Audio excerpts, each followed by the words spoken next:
Yeah, they're two fans of Hey, words, welcome sick to about the it. Chatterbox number 50.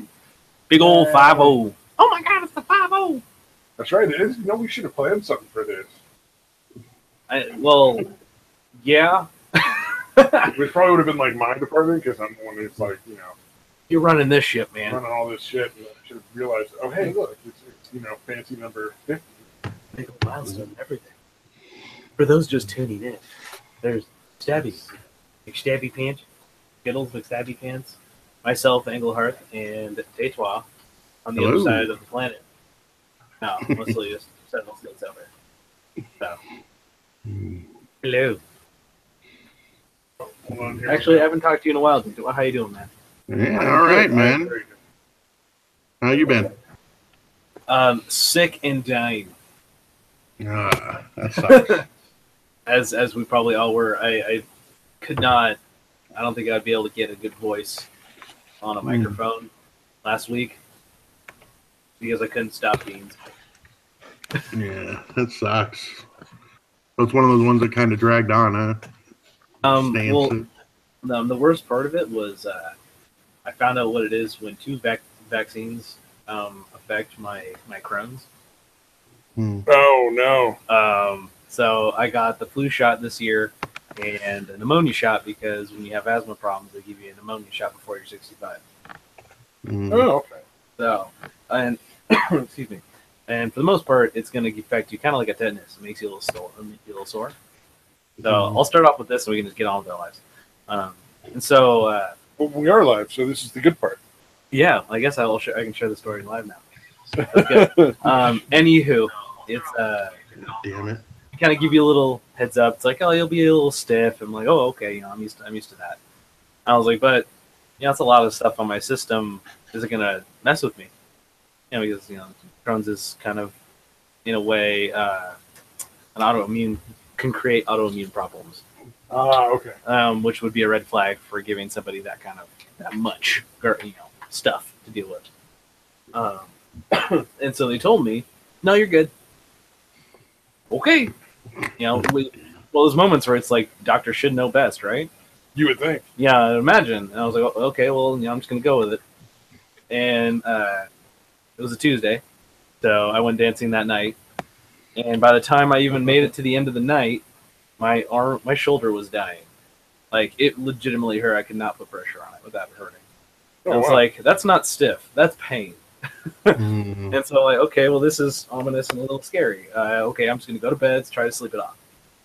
I was asleep for approximately 3 hours, and I was destroyed. I could not move. I couldn't, let alone roll out of bed. And on top of that, I had probably one of the worst flares up I've had since I've had Crohn's. Oh, no. It absolutely destroyed me. And so I spent all Wednesday just not being well and just completely out of commission. And after a while, I called the hospital and said, what the hell did you do to me? Like, oh, well, I guess it did kind of cause... Yeah, no shit. At a certain point, look, man, this is cool. It's like, whoever decided that this was okay, it clearly wasn't. Well, I mean, you're probably talking to like a nurse practitioner. No, this is my doctor. This is my usual doctor. Oh, wow. Okay. Then got passed along to someone who gives these things out normally.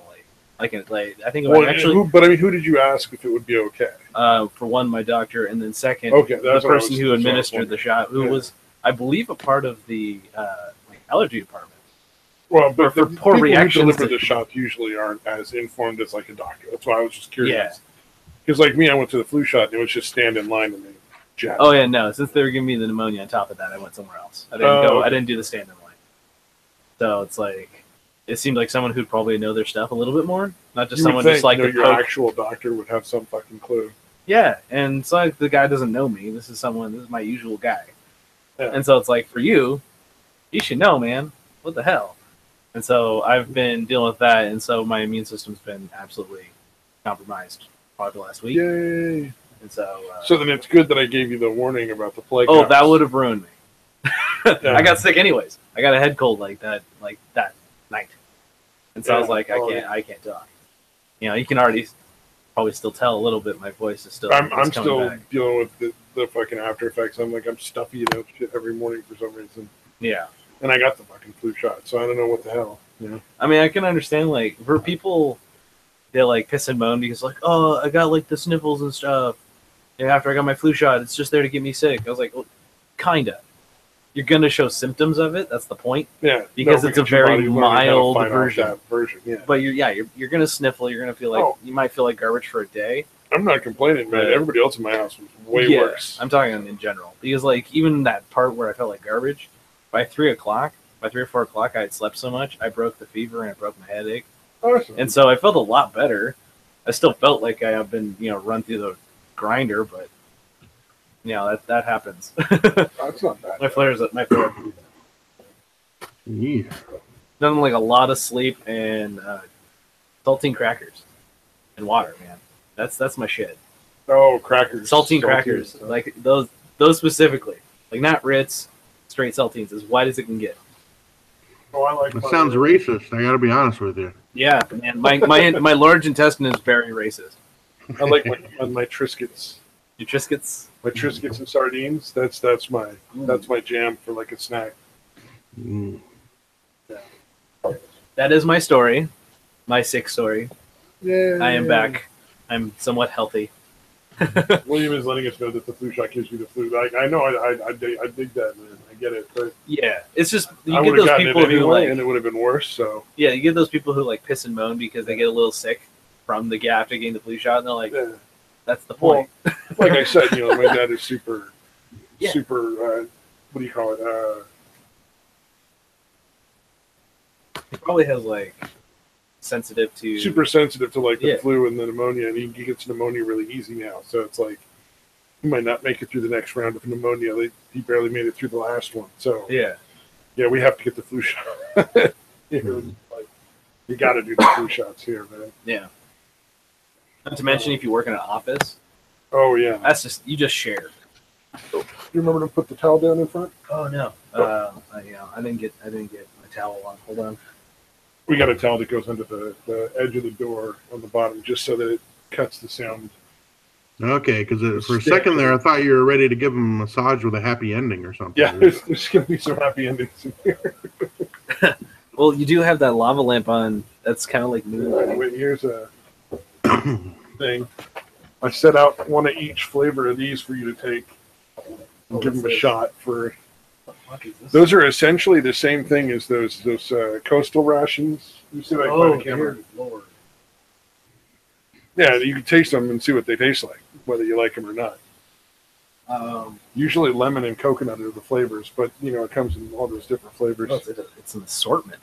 It is. You have raspberry and blueberry, apricot. These are little ration bars that I have because I just happen to have like a huge fucking box of ration bars in my closet, and I was like, oh well, these are all different flavors, and he's looking at those Daytrex emergency rations. I'm like, maybe I'll just give him a couple of those. That'll be a video. There you go. I'll make a video of that. No, I've already figured out the first video we should do for taste testing food. Yeah. Cheeseburger in a can. Oh, good lord! Is that a thing? That's real? You're gonna ham at the person who has intestinal problems? It's a burger in a can. Way to go, man! That's an actual swallow. So we'll do the one and only. I remember seeing an episode of, I think it was Mark Maron's show, where they were doing a thing about the cheeseburger in a can. I didn't realize that's an actual thing. It is. It's an actual thing. It's like a hiking, camping kind of thing. That's kind of it's a little crazy. So you're, doing your hiking and stuff, you get a couple cheeseburgers in a can to be like, oh, this is a special treat. All right. It's not like in it's not like in a sauce or anything or a syrup or anything, right?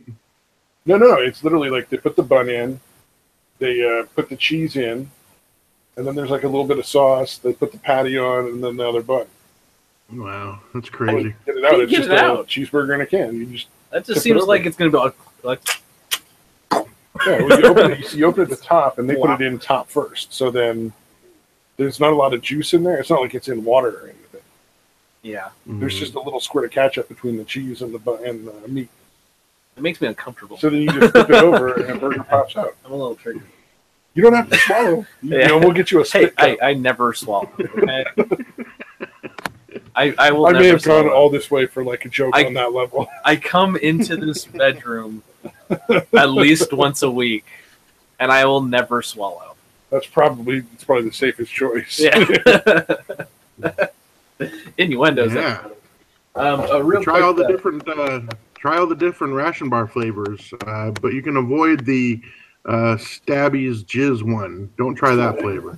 the salty bar. Sweet and salty. Taste Stabby's Skittle flavored salty bar. Here we go. No, hold on, real quick. Since there's an apricot one, but is it apricot or apricot? Oh, fuck you. I don't know, man. They all taste, honestly, they all taste the same. The flavor is extremely mild. You can barely tell. I will. That'll be fun. Yeah, I just thought you might enjoy that, you know. I will definitely enjoy that. You could film yourself doing it too. That'd be good too. Oh, yeah. You got a camera. Oh, yeah, I do. I got my little guy. All right. Oh, there you go. So the first story here we have, because we were just talking about such highbrow stuff, is a man has sex with a horse. He thought it was his girlfriend. Oh. Yeah, so a 48-year-old George Smith was found on a horse stable with his trousers around his ankles. Smith was apparently treating the horse like his girlfriend. The horse's owner became suspicious after she saw Smith loitering nearby. She found him stood on a crate with his trousers around his ankles behind 9-year-old Ruby. The owner Wow.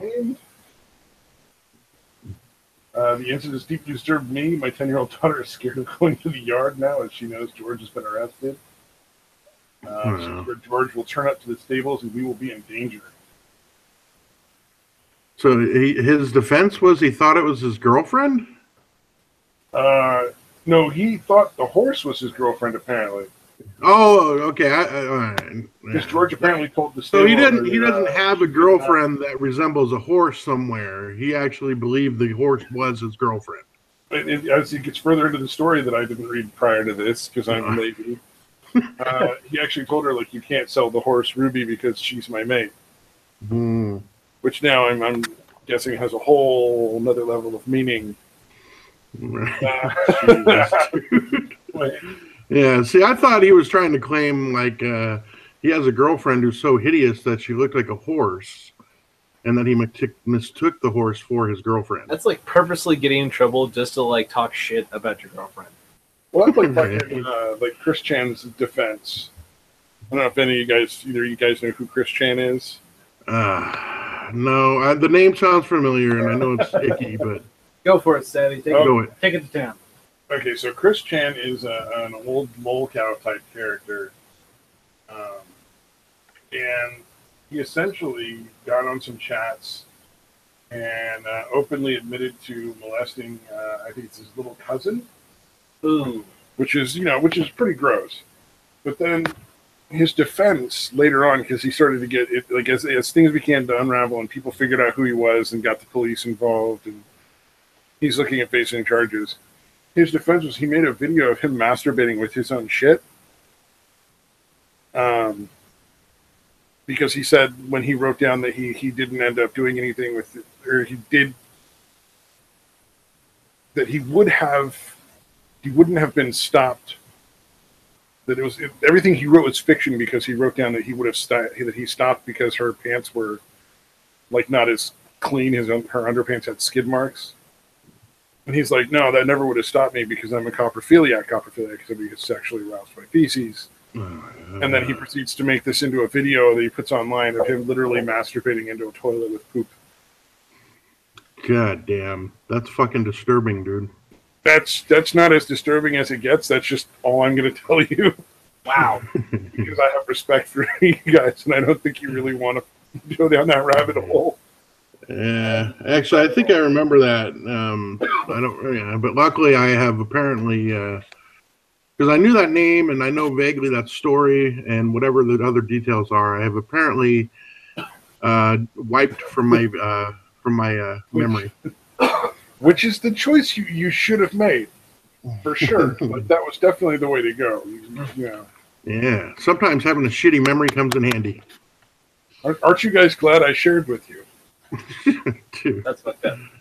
That is extraordinarily messed up. I mean, I feel like that's like trying to play the crazy card. Like, see how crazy I am? Wow, I'm wild. I'm jerking off with poop. That's awesome, right? But I think we can all rest easier knowing that he isn't going to be in jail for a very long time. He was convicted. Here. So he's we don't have to worry about him, messing with kids. Yeah. Well, suddenly the horse fucker doesn't seem so bad. Yeah. No, really, actually, the horse fucker is like, I'd have a beer with the guy, compared. I mean, I wouldn't stand in front of him. No, of course. I'm just saying, like, if you had to compare the two, it's like I'd go have a beer with the horse fucker guy. I'm not getting anywhere near Christian. I don't want to be in the same room. Nah. Unless I had a very long stick. Well, I know more about him than you guys do. Yeah, that's all I'm saying. Like, if I'm already that far, down this trail, it's like, and I'm already uncomfortable. We will leave it at poop is the mildest thing that happened. I'm not surprised. Especially should you know about something. Because I'm pretty fucked up, yeah. It's like, I can see where this can go. You can actually, I don't want to see where this can go, but I can see where this anybody can that go. wants to know more about Christian, Mr. Matoker has a video on him on his channel, so go to Mr. Matoker on YouTube and watch stuff about Christian to your heart's content. I'm sure he's in this Encyclopedia Dramatica. He is very well known sort of character on like the 4chan circles and Reddit and stuff. So anybody that wants that information. Although we have some drama going on. What? I know, it's so strange. In the YouTube community, there's some drama going on. What? That I thought was just kind of like funny and a little bit silly. HR was telling me about this earlier. Apparently, do tell. You sound so excited. But drama happening? Never. You want me to lay it out? Lay it on thick. Yeah. All right. So, actually, everybody but Hearth probably knows who Schmeckle is. Schmeckle disorder. I got Schmeckle again. Damn it! I gotta go to the doctor. Get your Schmeckle shots. Gotta get a cream for my Schmeckle. Schmeckle runs the Cunt Stream on YouTube, and basically him and everyone else on his little team, on all our teams, have had run-ins with Liz Reptile and Zephyrinorian, aka and Yobi. I guess we can throw Yobi in there, aka the trailer park of YouTube, and apparently late. Last night, I guess, or sometime, Schmeckle decided, because Liz is hideous. Anybody isn't familiar with Liz Reptile, she is incredibly unattractive.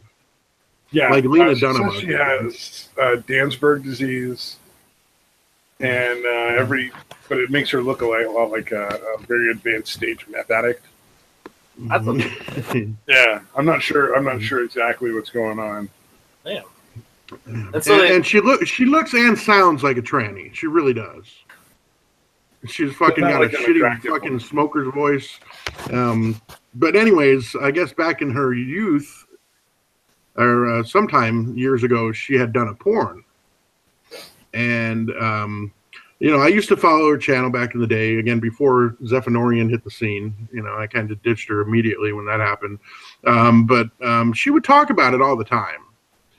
Like, she would talk about the fact that she did a porn and that she, wasn't ashamed of doing it, didn't regret doing it, and all this shit. But anyway, Schmeckle got the link to this and had the link to the porn and ended up tweeting it out on Twitter of Liz's porn.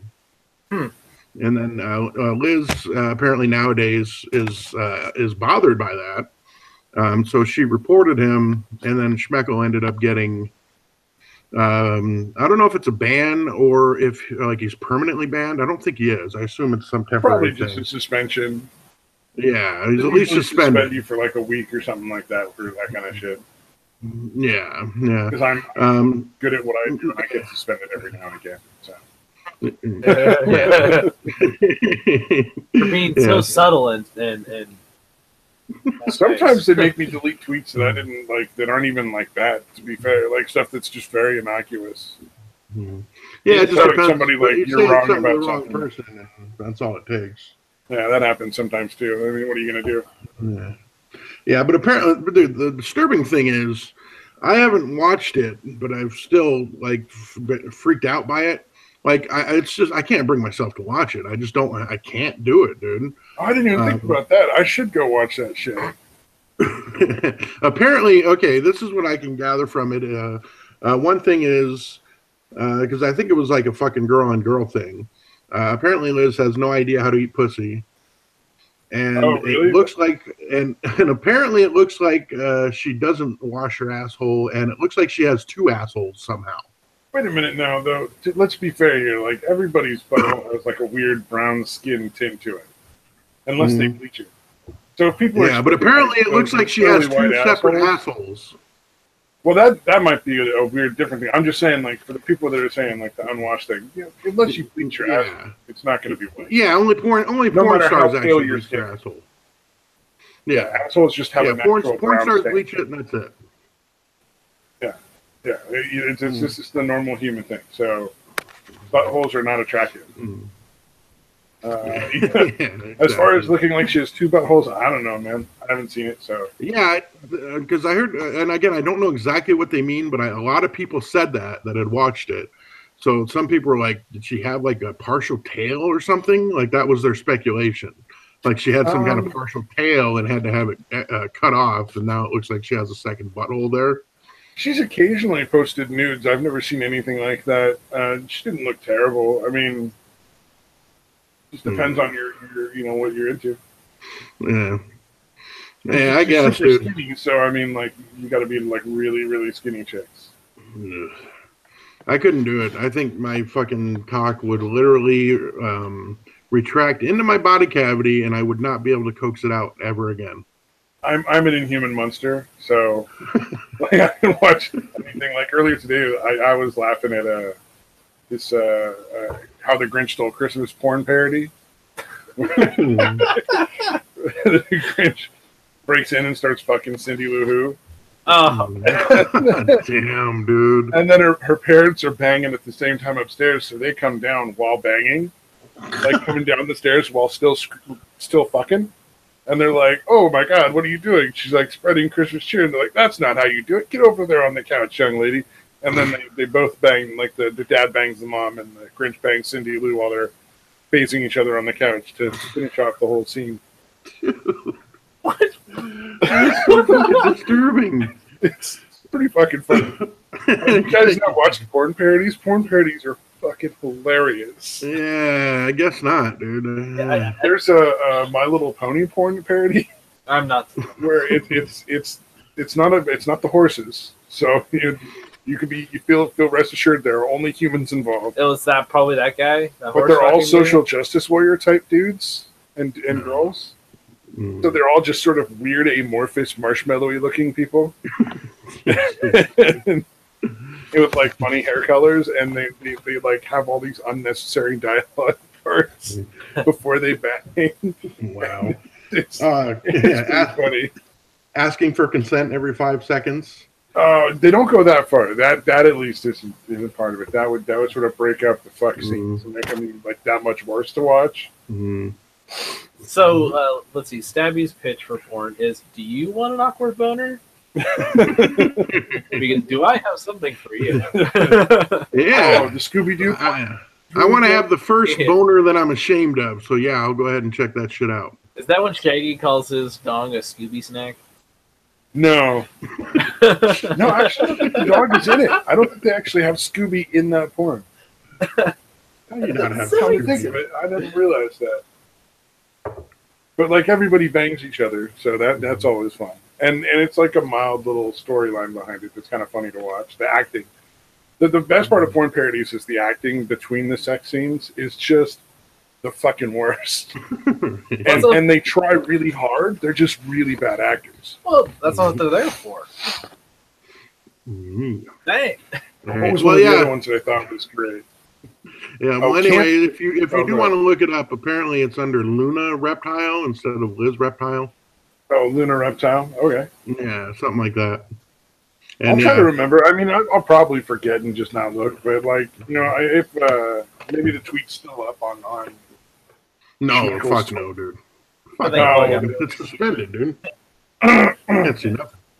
Which But is yeah, kind of but yeah, and then obviously there were people streaming about it all day, like fucking talking shit. Tonkasaw was on for like 5.5 hours well, yeah, he finally had about the something to shit. fucking justify doing that show. Oh. Shots fired. Damn. This whole But show, dude, it's kind of funny. Is drama. Like Yeah. it really is. Yeah. Like it's people No. just arguing and shit. That's No, So, he's got it's a wrestling channel. the what? He's the what? No, you know how he always says, I run a wrestling channel. He always Oh, says yeah, I run a yeah. wrestling channel. It's the wrestling. Yeah, which I watch it. I admit I watch it and I find it somewhat entertaining. I assume that's going to stop soon because I'm already getting tired of the cunt stream. But it can be pretty entertaining. I think the thing that's going to kill it, at least for me, the thing that kind of kills these things is just this constant repetition of the same bullshit between all these people. Yeah. It's like the same players, and they keep getting mad over the same stupid shit, and they keep yelling over like the same stupid shit. Mm-hmm. And really, like they're not all that different from each other. In my mind, like they sort of it's almost like they get an agreement behind the scenes to be like, "Hey, man, I'm going to be really angry at you this week, and then you can cry, and we're going to get a lot more views." I know that's a terrible thing to say, but it kind of feels like it might be the case in some of the situations. Yeah. But yeah, apparently Liz had actually tried to get it scrubbed from the internet.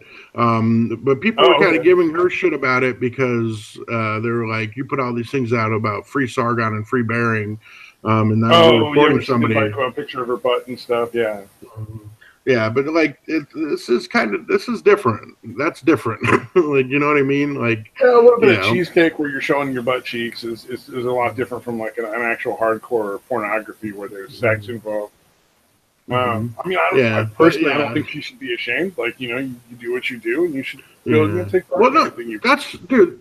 Here's what I think, man. Like, because again, for the longest time, like if you've watched the cancer streams back in the day that she did, she would mention it about once a week, and she would say that she wasn't ashamed of it and she didn't regret it.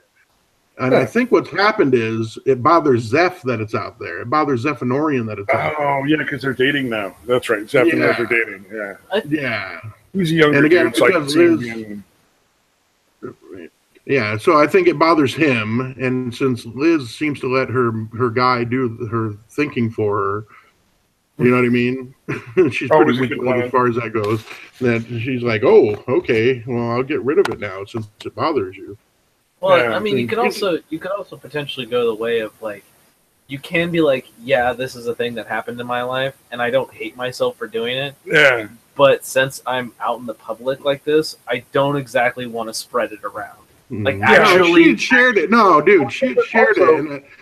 She had shared it in like Discord and apparently tweeted it out in the past, dude. No, hold on. I think I might have. I think I might just to back up Engelhardt here with another little thing. If everybody is shitting on her now and telling her she's ugly and it looks awful and she doesn't know how to eat pussy and all this really negative things from it, that might be why she doesn't want it on there now. Yeah, it could be. She's sort of like now she's like, well, if you guys are all going to be assholes, I fucking bring it up. Now I don't want it out there. Yeah, but either way, I mean, Schmeckle even said he did it to be a dick, you know, and honestly, I don't blame her for reporting on it. I really don't. No. You know, but her reasoning saying like, oh, but he did it to hurt me, so that's what really bothered me. Like, really? That's what it took? Because somebody tweeted it out and you knew it was malicious? Like, if he was doing it like in a positive way, it wouldn't have bothered you? Like, I don't understand that logic. Oh, I see what you're saying. I don't know, man. But anyways, I think they're all kind of wrong somehow. Yeah, that's what I was going to say. Yeah, because it is kind of funny watching the cunt stream and them try to fucking justify what Schmeckle did. Oh, no. See, that's the part where it's like, dude, the dude's wrong. Like, 6 plays on Sunday, what he did was jacked up. Like, 6 plays in this podcast because it's on Sunday. And it was so fucking childish, dude, because it was basically the well, they do messed up stuff too. Like, that was literally the fucking defense, dude. Like, no, they do all kinds of fucked up shit too. Like, dude, no, that doesn't fucking make you doing it right. It's like, didn't we learn this as kids? Like the two wrongs. Yeah. We learned this as kids. Like, there's a lot. The problem I've come across a lot with people doing dumb shit is like you learn that lesson when you're like 6. Yeah. And yet Right. now you're like 26 or even worse, 36 or 46, and now you're still making that dumb mistake that you were taught when you were 6. Yeah, exactly. It's like, Yeah. like you know, Yeah, just but they're all because kind of like that. well, it's like just because someone else was an ass about it doesn't mean Yeah. it's okay for you to be an ass. Yeah. That Oh, just yeah. makes you both asses. Like, that's it. That's all it does. Yeah. Well, it's sort of like a lot of the social justice warrior kind of stuff. Like, yeah, they're assholes and they push things way too far. But a lot of the stuff they're talking about is kind of like fucking duh. Like, don't treat people like shit for no reason. Duh. Yeah. Yeah, don't be a racist. There shouldn't be fucking like duh. Oh wow, I didn't think about it that way. Like, not one of Yeah, those. the problem is they're making cases of where it's not actually true because they're so fanatical. It's not that they're saying racism is bad, because I think most people would agree. Like, yeah, no, racism's not cool, man. Yeah. They're just trying to make it be racism where there isn't any. Yeah, they're trying to invent fucking racism when where it's not there. Inventing dragons to slay, as they say. Let's see. I'm sure you can build a dragon. Yeah. You guys know there was Yeah. a shooting, right? Shusty? Shooting, the cop shooting that everybody's flipping out over. Not the current one that you're about to talk about.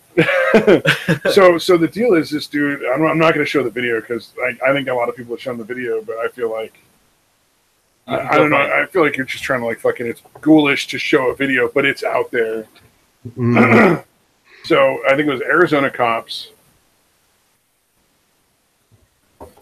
Well, pardon me. Were responding to reports of a man waving a gun out of a hotel room window.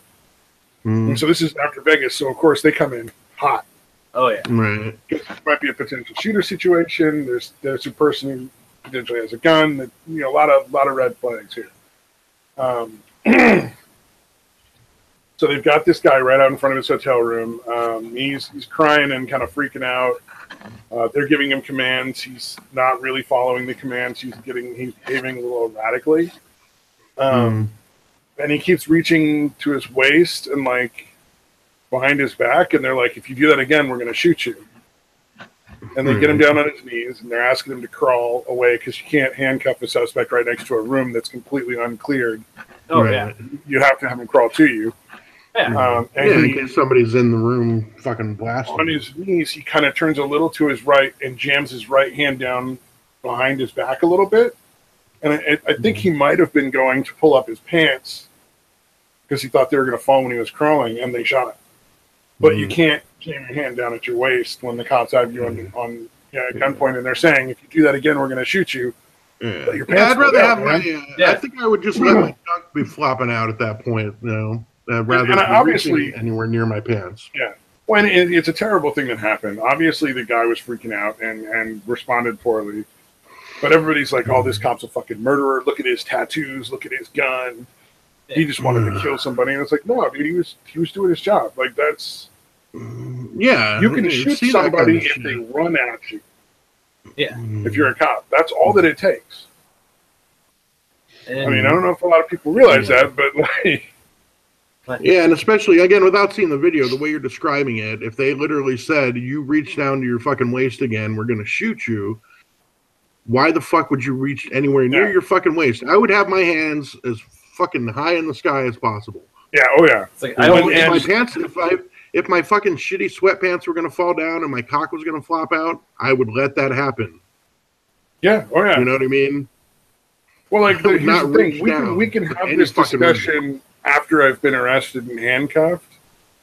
I can then go back and be like, I'm going to get a lawyer and sue them because they were way over the top if I feel like that was necessary after Right. everybody's done. But until then, they just want to put you in handcuffs and make sure that everybody's safe. Yeah. Yeah. And I don't see a reason to argue that.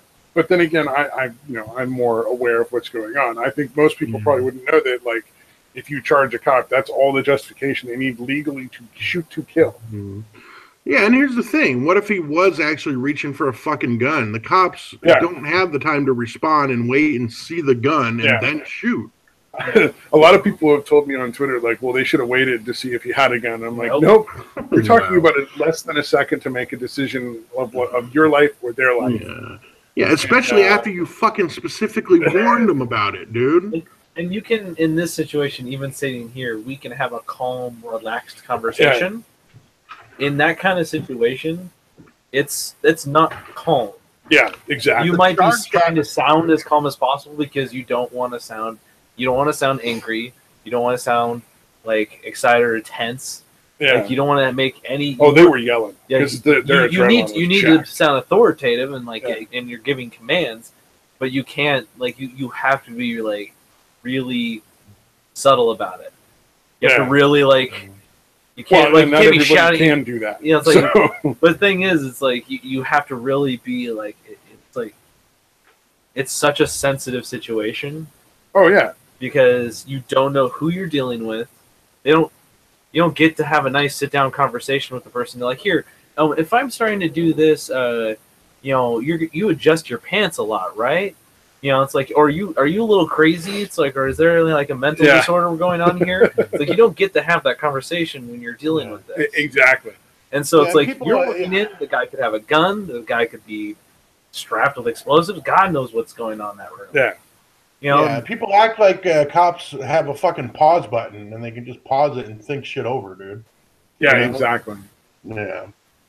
So it drives me nuts. Yeah, that's insanity. The point of contention that a lot of people are making, and it's maybe the dumbest one I've heard so far, is, put your hands above your head. Now get on your knees. Now crawl forward with your hands up. Now, obviously, that's not the correct way he should have phrased it. But I think we're all pretty clear on that. It's you keep your hands fucking forward when you're crawling. You don't fucking... Yeah. He's emphasizing to keep your hands where I can see them, part of that. Yeah. But everybody's like, well, he was giving confusing orders. I'm like, that's really not confusing.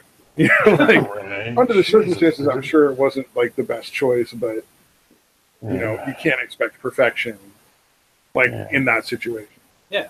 Yeah, dude, I'm not a fan of the cops, but fuck, that's a fucking difficult fucking situation, man. Yeah, it drives me nuts. It's like they got all mad when this dude was charging the cops in San Francisco with a big old copper pipe in his hand, and he just charged the cops from 3 or 4 feet away. So they shot him because he's so close they don't have any other choice. And it was fun because you were right when you said the distance it takes for someone to charge at you. Yeah. So I like watching the best of the worst. Yeah. They're on YouTube because they show the best of the worst videos. And it's these really terrible movies. And, I mean, we're talking straight dumpster fire bad. And so one of theirs it's called Edged Weapons. And it's literally, they thought it was another kind of video, but it's literally a police training video from back in the 80s. Oh, I think I might know what you're talking about. One of the scenes in it is literally, it shows how much time you have at certain distances. Yeah. From 2 feet away, from I'm sitting, for me to get a gun out and shoot you from this distance, and if I had a knife, you would win every time. Yeah. I've heard it's 20 feet. If the person's less than 20 feet and your gun is holstered, that person can probably get to you before you can get your gun out and get a shot off. Oh yeah, the average is about 20 to 21 feet, I think. Yeah. It's about there. It's and to see that, it's you have to react on point, and you might get one shot off, and that better hit. Well, and the cops in San Francisco had already had their guns drawn because he's waving a pipe around, so that's why they've got him before he got them. Right. Yeah, but then again, they also got mad at the cops for shooting a guy who was actively stabbing another man to death. They really legitimately there was a whole bunch of people protesting because this one dude, literally in the process of stabbing another human being to death, the police shot him because he wouldn't stop when they yelled. and they're only going to be like, stop, and then they're just going to shoot because they're not going to wait. You get one try. Like, that's it. If you're actively stabbing somebody. And the people were mad as hell about it. No. They're like, oh, should have no. I'm sorry. Yeah. Like, I know that guy's that's probably already blinded by the. What? Sorry, go ahead. I was going to say, that's people that are. Too many people are just fucking blinded by this all cops are bad bullshit. You know, like everything they do is wrong. You know what I mean? And I think that's where that comes from, man. Yeah. Oh yeah. No, it really is. Yeah. It's disgusting because, like I said, it's my understanding is like, there are a lot of cops that do something wrong. Yeah. When I've got a couple stories to balance it out. I do have a couple stories of genuine like cops. This is jacked up. So for anyone that like listens, it's like, I am a big supporter of law enforcement. I am obviously wanting to be one, so I do support law enforcement. But I'm not so jaded. I know, right? I'm not so jaded that I think that's like, they always do the right thing. No. Yeah, no, absolutely not. They're human. Yeah, and there are some people who make a human error.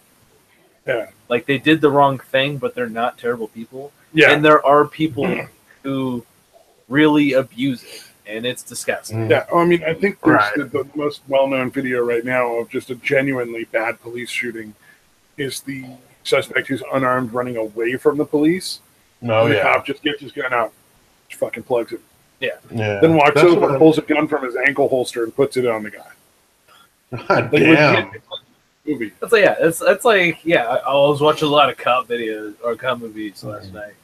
Yeah, that sounded like a good idea. Yeah, well, it's all on like somebody filmed the whole thing, so I mean, he got busted and he got sentenced for murder, but just like there is awful police. It's just there's bad people that become cops, and there's some good people that make the bad decision, but those people. And you see that we all get outraged. If you get outraged every single time a cop has to kill somebody, it kind of gets watered down, Yeah, it is a tragic thing, and for the ones who have to make that call and pull that trigger, it is not. Yeah. And Okinawa brings up a point. Like, there's a lot of times that cops have to deal with some really fucking asshole people. Yes. And so it goes a long way if you're really nice. And I used to hate cops, fucking hate them. Mm-hmm. Oh yeah, so much until I worked at the job I worked at now. I've been there for 12 years, so it's been a while. But after dealing with them so many times, like having to send them out to go find clients and stuff because clients would go take off and whatnot. Suddenly I was like, oh, these are just regular people. Mm-hmm. Like, they're in a uniform, they're carrying a gun, and this is their job, but they're just dudes. Yeah, they're fellow human beings, turns out. Like, oh, yeah, some of them are cool and some of them are bad. Most of the cops I've dealt with are really cool. There's been a couple who were like, all right, I got to be real careful with this guy because he's about to go fucking, I don't know, Columbo or some shit. Yeah. He's just itching to abuse his authority, basically. Well, I mean, I reported a guy missing, and then the neighbor who was sitting out on the porch looks nothing like what I described. The cop runs over and grabs him and puts him up against the wall. He's like, is this your client? I'm like, no, Jesus that's my neighbor. Christ. Why are you doing that? Oh, wow. It's just, like that was one of the cops where I was like, this is probably not the best one. I hoped I had him. I thought this would be quick. Yeah. Damn, dude. Can I just arrest this guy anyway? The client has closely cropped curly black hair. This is nothing alike. Jesus, dude. Besides the black hair part, you're calling me in? No, Closely cropped, curly. No. This dude happened to be I think something other than white. I don't think he was black, but it wasn't it was Asian or Mexican or something. It's been a long time. But the really funny part about that is, guess who the cops never found? The actual client. He got found in a city somewhere else because those cops caught him. But yeah, our cops didn't catch him for some odd reason. Yeah, because they stopped every single person they saw and apparently thought it was him. Well, and there is actually in the police force where I'm at, there is an Officer Wellington. Yeah. And it took everything in my power not to make a beef Wellington joke. Because it's like, number one, I'm sure she's heard that before, and number two, this is just not the situation where I'm reporting a missing person. Yeah. Not the time for jokes. No. 1 a.m, I'm reporting a missing person, but I kind of felt like maybe beef Wellington humor would have to wait. Maybe if they found the person, brought from, had him and everything, then you could possibly put in that Beef Wellington joke. She was pretty smoking hot too. I mean, that would have been a good opening line, I'm sure. I want to make fun of your name. Let's make babies. Yeah, or save it till it's done. Once like the client's found, then you can bust out with a smooth beef Wellington joke. Usually when they find the client, it's a day or two later, and they take them to the hospital. We don't see the policeman or the client. Yeah, they probably take them over to where I was working. Yeah, exactly. They used to take them over there to get stabilized on meds again, usually. And that's the fun part. See, that's my experience with law enforcement. Yeah, I've had people who were great, wonderful conversations, nice people, they're regular people. And I've had guys who are just straight bitter assholes. Yep. Like I had one. It was one night we had somebody, one of our local PD guys, come in, and he just straight dumped him on us. Yeah. I was chasing him out the door, asking him anything about this person that he's dropping off. Oh, he didn't give you he barely gave me anything besides his name. He gave me like the basic. I got like the name, his age, and you can tell what gender he is, but for the most part. Yeah. But it's like, why?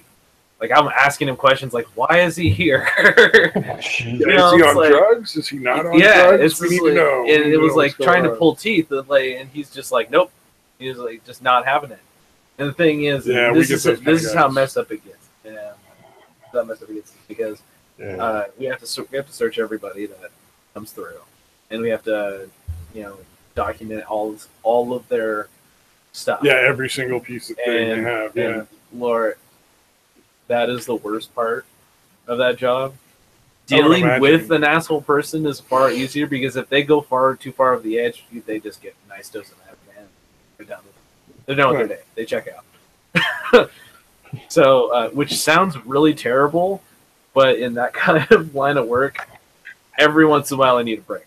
Yeah. And this is like over the top when they're ready to fight you if they're not actually fighting. Yeah. Yeah. You don't just kind of That's why I work where I work and not where you used to work because I don't want to deal with the dudes that want to fight. Not into it. Anywho, so we go to search him, and he's actually seems like a pretty mellow guy. He obviously a little out of it, so we could tell there's probably some drugs involved.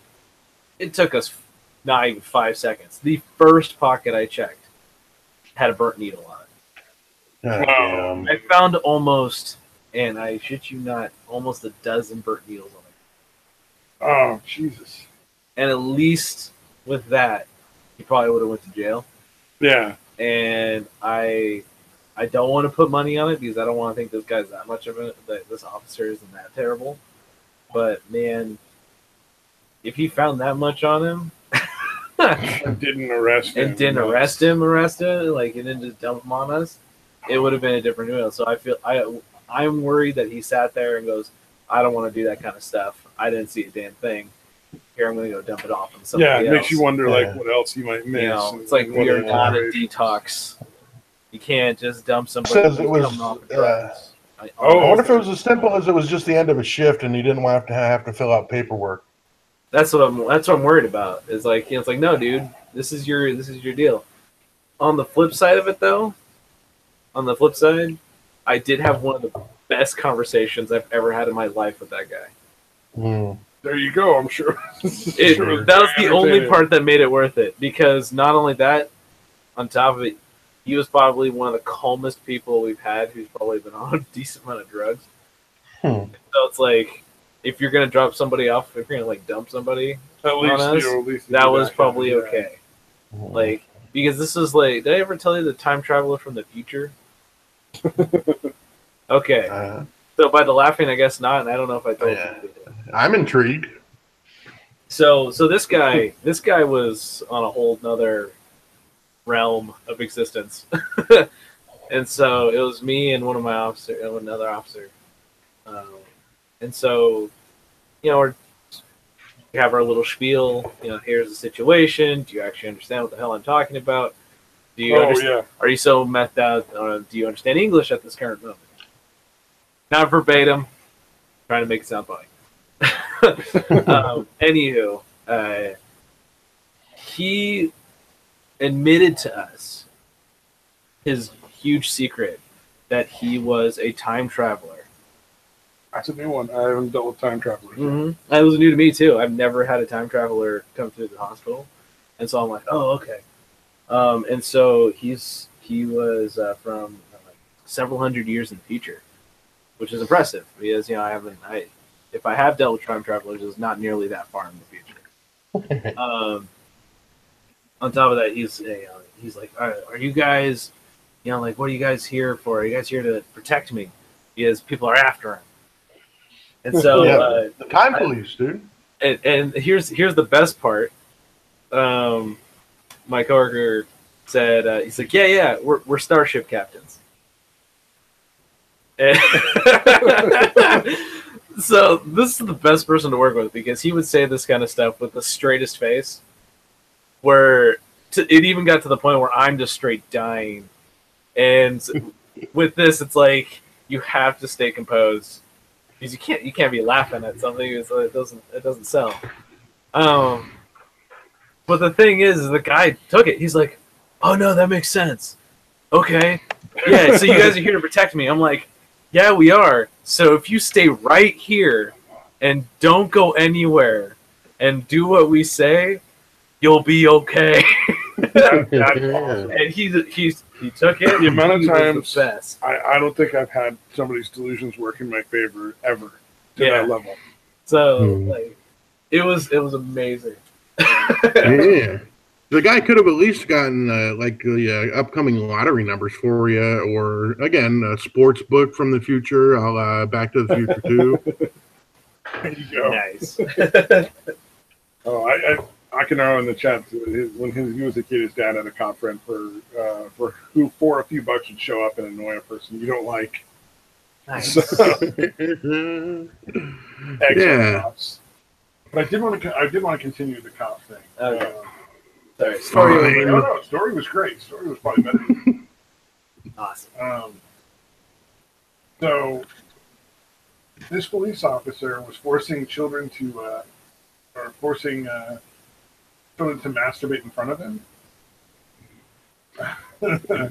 Did you see the headline there? The headline was really tame. Yeah, courts of cops forcing a teenager to masturbate in front of you is not reasonable. You don't that's say. And then he was eventually charged with molesting children. And so what he was investigating was consensual sexting. Because that's the new shit thing that the fucking police and the courts do now is when teenagers sext each other and send each other naughty pictures, now they arrest them for child porn. Jesus, that's Christ, not fucking psychotic, right? Yeah. No, I guess they don't have anything better to do, right? Oh, I mean, they could be doing fucking something, ridiculous. anything fucking else, really. Yeah, exactly, dude. Like, what the fuck? You got real crime happening, but we got to bust these horny kids, dude. Yeah, and so he was authorized to take pictures of like genitalia and stuff like that, with people in order to like, I guess, honeypot people. Is what I'm guessing. But he was getting them from people in like juvenile hall and shit like that who were in detention centers. And then it came out later he was actually like molesting them and shit. So I was just saying like there's some dirty fucking cops out here. And then here's the other one. Oh god. Oh, where was it? Here we go. We just I'll do that later. So this police officer committed sexual assault against like a teenager, like an 17, 18-year-old girl at a traffic stop. And then she pressed charges because, she was essentially raped by a cop over like a traffic ticket. Wow. And so I guess a couple of cops decided to show up and try to intimidate her into withdrawing the charges. This is all in like Brooklyn, New York, and shit. God damn. So like, yeah, like let's be legit. Like there are situations in which the cops are way the fuck out of line. Yeah. And we need to deal with it, and that's the ones we should be getting like pissed off at. Like this cop, you know. Let's say she got a visit from 9 other cops. Yeah, 9 other cops showed up trying to fucking bully the person at the hospital. And the thing is, they shouldn't have been allowed into the room with the person at all. I don't know what was going. Yeah, they probably fucking bullied their way in, and the fucking people at the hospital were scared or didn't know the law. I'm imagining. Yeah. Oh, I'm sure as soon as like the lawyer showed up, they were gone. But yeah, so the teen is suing them. Suing the cops, suing the 2 people or 2 ones that did actually commit the crime. So this teenager is probably going to get a ton of fucking money out of the city, but like that's just insane. And I think that also underlines one of the other issues that I do have with police, which is police need to stop defending bad cops. If somebody on the force, even if they're on your fucking, the guy you work with every day, your partner is out there fucking breaking the law, you can't fucking have his back. You gotta, like, that's something we really need to get through to the police. Like, you gotta start turning in these dudes that are just dirty as fuck. They make everybody. Yeah. I mean, if they're actually breaking the law, you got a fucking cop breaking the law. Like, how can you defend that, dude? I mean, to the point, especially of like raping. Like, if they're fucking speeding, who cares, right? Right. Because everybody speeds, no big deal. But not everybody goes out and rapes a teenager over a fucking traffic ticket. Yeah. Yeah, and it comes to anything egregious like that, or even just blatantly abusing power in any way, man, it should be fucking turned in. Yeah. Like, how do you justify that in your own fucking head? Like, no, it's just jacked up. Like it's just a really screwed up thing. Because it's like I can never. You'd almost want to try to have them explain it to see like what makes sense in their head, because then that's the problem. Yeah, or even them saying it out loud. Like maybe they'll realize how ridiculous it is if they actually have to voice their rationale for like harboring somebody like that. Yeah. Like, oh wow, I'm saying that out loud, and that sounds fucking ridiculous. What the fuck was I thinking? No, send me to jail. Fucking put the syringe in me now. That's just fucked up. What really surprises me about the 9 cops going in to bully the rape victim, the part that really gets me about that is, like, none of them have their own kids. Like, how would they feel if the fucking police did that to one of their daughters? I mean, like, or even a niece, or a fucking mother, or some, friend's kid, sister. Yeah, I know. Yeah, some sort of relative. But I mean, it's just like, how do you not? How broken is your fucking brain that you're like, well, we're cops, we got to stick together, even though like my buddies fucking straight up rape this chick in order to fucking deal with a parking ticket. Like. Yeah. Well, that's what I found shocking about that there was actually 9 other cops that were fucking willing to fucking do that. Yeah. Well, New York, so there's a lot of cops in New York. But still, like, that's still, like, reasonable amount. Yeah, what would concern me, though, is what are those 9 cops doing? Yeah. Well, I would imagine in big cities like that, the bigger the city, I would imagine the more corruption is going on. Yeah, because it's easier to hide it in all the paperwork. And just the huge amount of people that are always being involved with the police every day. I'm sure a lot of complaints get slipped through the cracks in a city like New York, for sure. Just from lack of funds, like they just don't have anything to deal with it. It's like, well, he yelled at me. All right, we're going to ignore that. And then a situation that could have been dealt with way before it got to the point where the cop is beating the hell out of somebody behind the courthouse. It's like. Like, because they never dealt with him when he was just screaming at people for no reason. That culture is just, like I said, really, really sick, where you're going to defend, your own, even when they're fucking up that bad. Now, I can understand, like, the drive to defend one of your own, if the shoot was clearly an accidental situation, like they didn't intend the outcome, and everybody's getting on them, and they're getting in trouble for like a bad shoot or something. Right. I can understand wanting to have their back in that situation because you're like, hey, look, people make mistakes. This is, this guy's been on the force for X number of years. It's like I can see why you would have the guy's back in something like that. Yeah. It's more understandable. When it comes to actually like actively like raping other people or like killing people, pulling someone over and raping them, blatantly, like the one in the park, just shooting the guy in the back as he's running away. Yeah. I think I remember that one. That's the one where like the person's kind of filming, like there's a fence in between them and where it's happening. Like they're at a park or something. Is that the one? Oh yeah, exactly. Yeah. Okay. And there's that was disturbing, dude. Yeah, and that's the thing. Everyone can agree that's fucked up, But yeah, when you freak out over something where the cop had to fucking do it. Like a guy stabbing somebody and not stopping, don't get outraged over that. I can't believe that's a thing. Fucking ridiculous. That hurts. Like that hurts my head. Yeah, no, legitimately, like there were protests. Did the guy he was stabbing end up dying anyway, or like did they save him? I'm looking it up. Because I bet that guy wasn't protesting. The fucking guy he was stabbing was probably not protesting the cops. Probably sitting there going, "Fuck you guys! I'm alive because of that guy." Yeah, I would have if I was that guy that was getting stabbed and I fucking got my life saved because they shot him. I would literally fucking confront all those protesters. Like, are you guys fucking crazy? Like, I would be dead if they didn't do that. I would love to see the protesters' reaction to something like that. That would be fucking priceless, dude.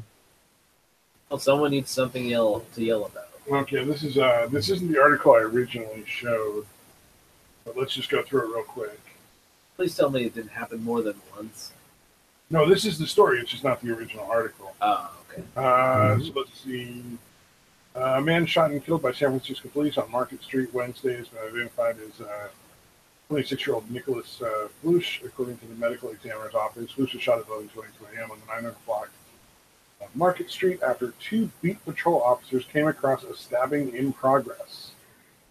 The officers moved to intervene. They saw one man stabbing another, and at least one officer opened fire. Flush, who was stabbing the other man, died at the scene. The stabbing victim was taken to the hospital and is expected to survive his injuries. Jesus Christ. And then they would it have been different if he hadn't made it? Yeah, no, the guy made it. I'm just trying to get in the head of these fucking protesters. And this was on the 4th of May, 2017. Okay, that's when it was published. So it was somewhere in the probably May or what's the month before May? June, April. July, April. Yeah, June is after. You're going the other way. I'm really not good with months. Monsters. But yeah, no, there were protests over this. Yeah, that's fucking ridiculous. That's just not fucking thinking critically at all. Like, okay, yeah, you guys should have asked nicely until he stopped stabbing. That would have worked. Yeah.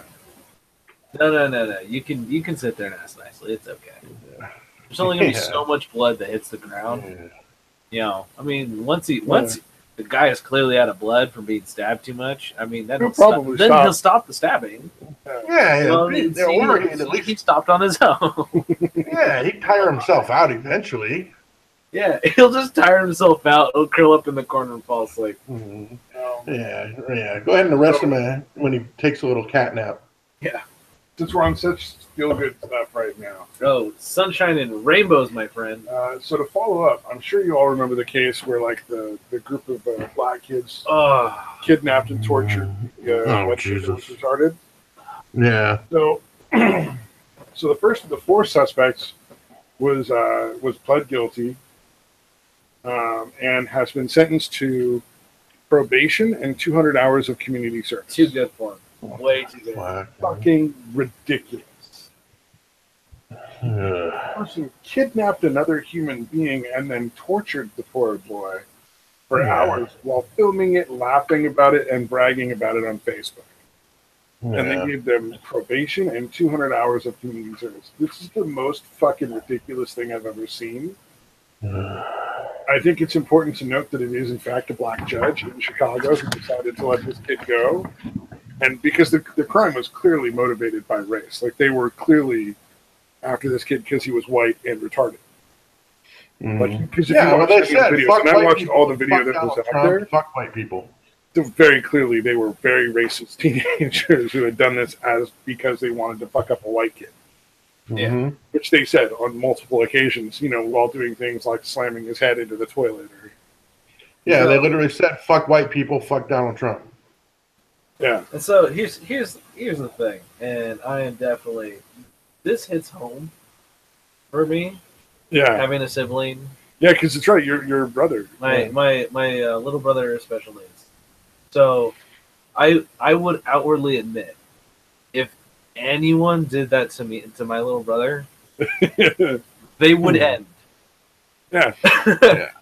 Yeah, They no, I'd would- fucking find a way to fucking kill them and get a fucking way with it, dude. Like I would, there Had to would wait be a while. no force on this earth that would stop me from doing that.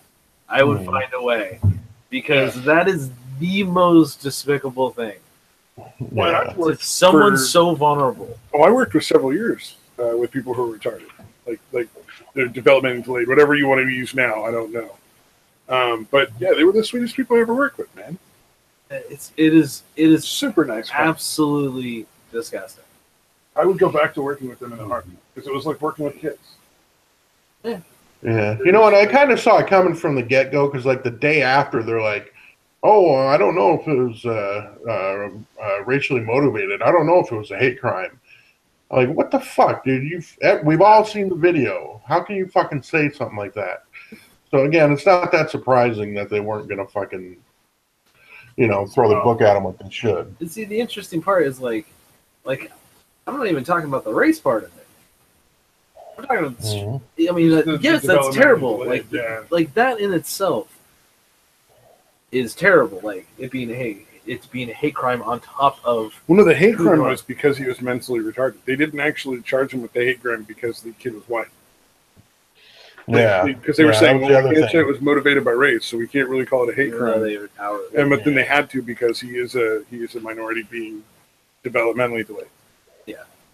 That's what the hate crimes were. That's what makes it especially despicable that they were like, oh, this person is charged and pled guilty to a hate crime, torturing and kidnapping, and we're going to give them a couple 100 hours of community service and some probation. Oh yeah. It's like, are you out of your fucking mind? That's like 15, 20 years prison sentence right there, or probably 5 to 10 at the very least. It's like they let that guy go in San Francisco. The guy that shot and killed the girl. Like, he's a known felon carrying a stolen gun. He didn't shoot her directly. It was a ricochet, but you can't charge him with murder 1 or 2, but you do charge him with manslaughter, because manslaughter is you should have known what you did could have killed somebody. On And I'm top pretty of sure you already get jail time for being a felon and holding a and gun. having a weapon.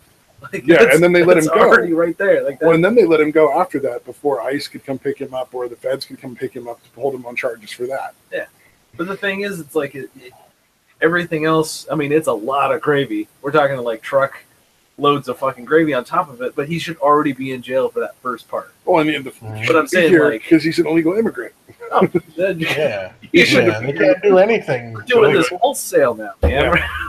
And then they let him go because it's a sanctuary city, and I believe that the case was thrown by the DA because any DA should have known that murder 1 and murder 2 were definitely not going to be remotely possible in that case, and he threw the case. Yeah, it's really fucking sickening. Like, you care so much about the illegal people that are here illegally, and this guy, again, multiple felonies, killed an American citizen, and they're still gonna fucking coddle that guy and let him go, dude. That fucking blows my mind. Yeah, and it's like, I They're understand literally a people who are protected saying, class. He has more rights than the person that was born here. Yeah, well, and I understand the people who are saying like we don't have the money to go after every single illegal alien that's in the country, and the ones who are not committing violent crimes. It's just like what's it, something like 11 million. Like that's an insane. Yeah, it's thing. So insane you create a system deport that 11 million people. well, but you see, you create a system that catches them a little bit of time over time, and eventually they're gone. But you don't actively send out like you're not going to send the fucking military house to house in every city in the nation in order to find these people. It's like that's insane. But when you find someone like that, you have to get a felon, like a repeat felon, 7-time offender. Yeah, that right there. That is a career criminal. Yeah, like that is. Oh yeah, that's the easy pickings. Yeah, that's one you can hold on to. You know, if it's somebody that has no crimes and they just happen to get pinched or whatever, like, okay, you want to let them go. I still don't really agree with it. Them go either. I just don't. No, definitely don't. But I mean, if you got somebody that's obviously a danger like that guy, it should have been fucking obvious. You know, somebody like that, you should hold on to and turn them over to ICE. To hold on to that guy, yeah, and deport him.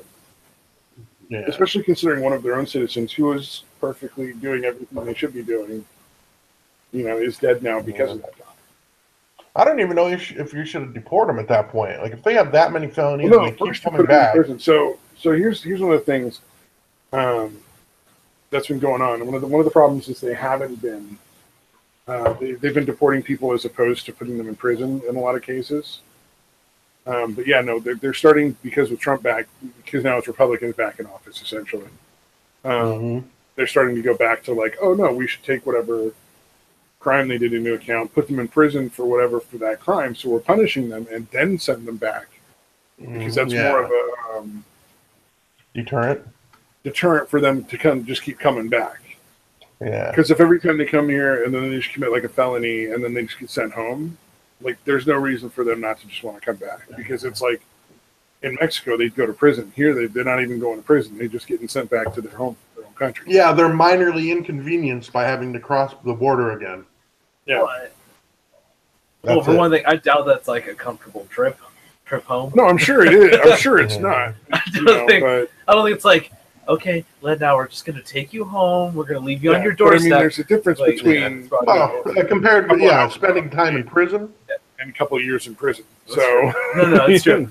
It's just like the way, like, it's still bad. Like, I can understand it. The other side of the coin is like we already have enough people in our prison.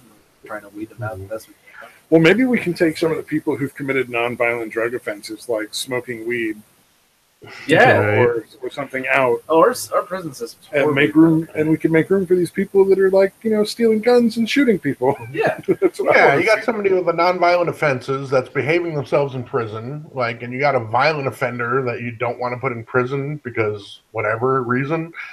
Yeah, fucking parole the fucking dude that's a nonviolent offender and let the fucking.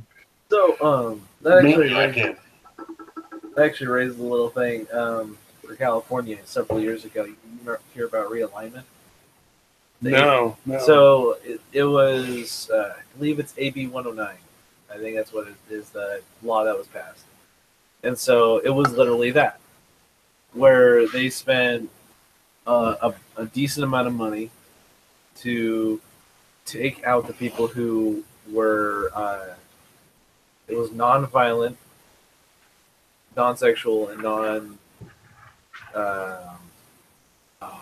non-serious. Anything beyond that. Yeah, like minor anything that wouldn't be, it was like physical harm or like sexual assault or anything like that. Anything like crazy, like so somebody who like maybe was smoking weed, or somebody who like was driving over 110, DUIs, like a lot of that kind of stuff. Well, if you drive fast enough, it's a felony too. So I mean, like that can get you in prison. So here's the interesting little side step. If you get pulled over on federal land, you get charged federally. There's people who have been. Who would have like certain drug possessions or certain DUIs, and it'd be something minor sentence in California state, but because it's federal. Because there'd be people who'd end up on a probation caseload because when you screwed up on a federal land, and that's where you get arrested. So it changed jurisdiction. And so it's like you just got the short end of the stick on that one because that stuff's like basic county level probation. So realignment was for California law, where it took those people and it pretty much started shifting people down the line. You know, so for people who are in like jails, they would go into probation, and then if you're in a higher security, you'd go into lower security, and then as people got off caseloads because they weren't actually a harm to anybody, Yeah, they would slowly weed people out, and it still hasn't cured the problem. It's definitely done wonders for the population.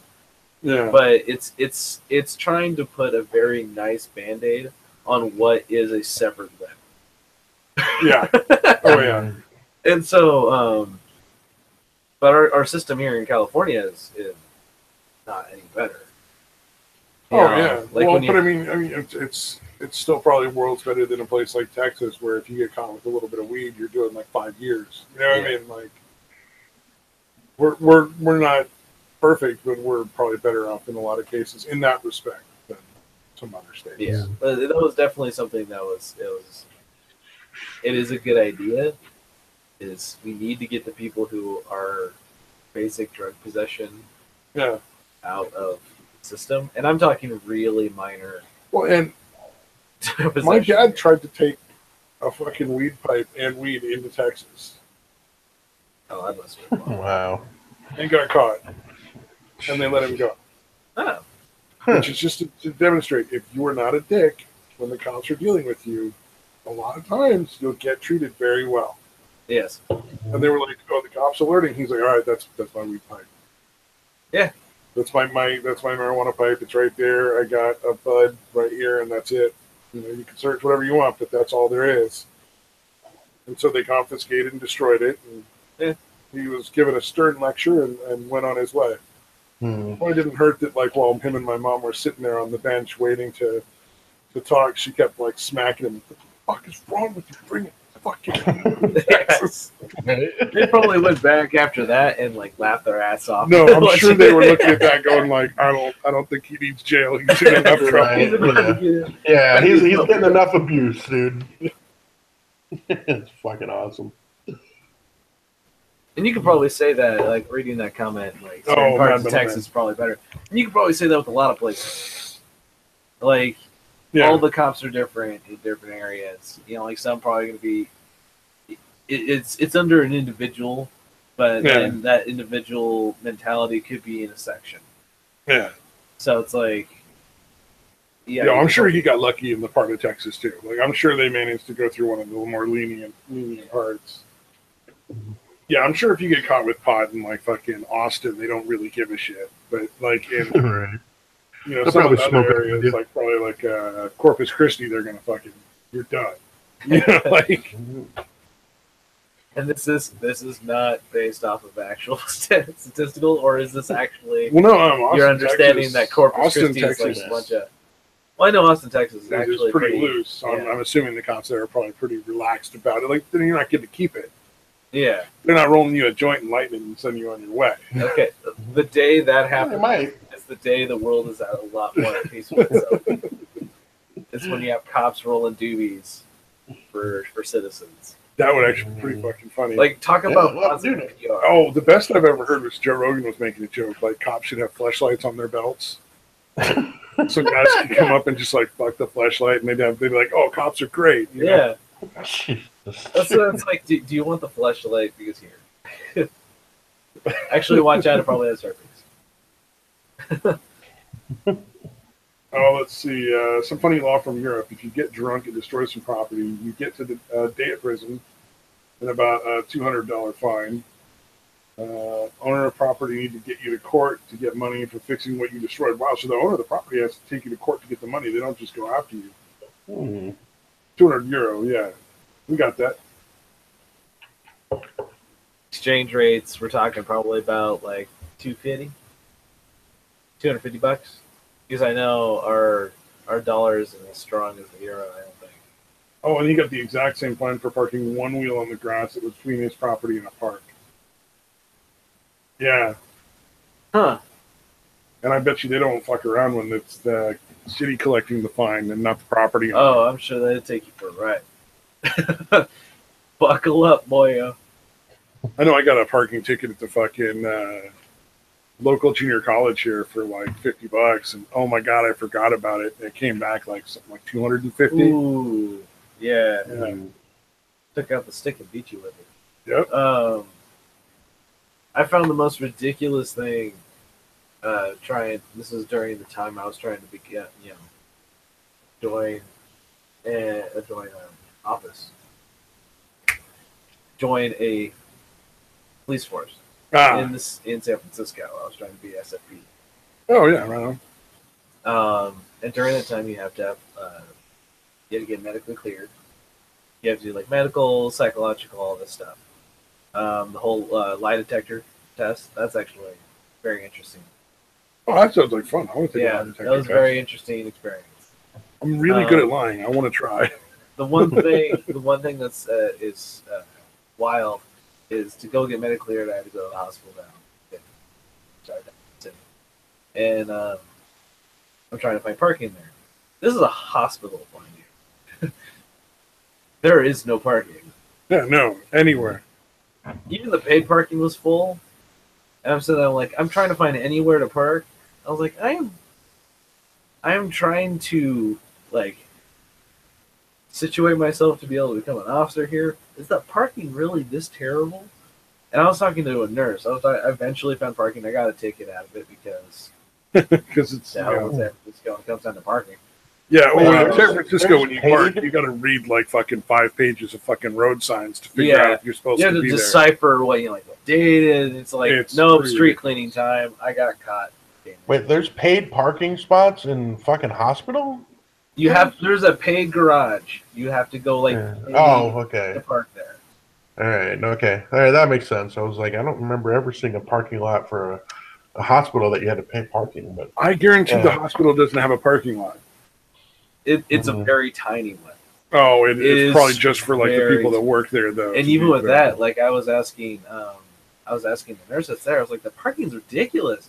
She's like, yeah, most of us have to go out on our brakes just to move our car. wow. That is the most ridiculous thing I've ever heard.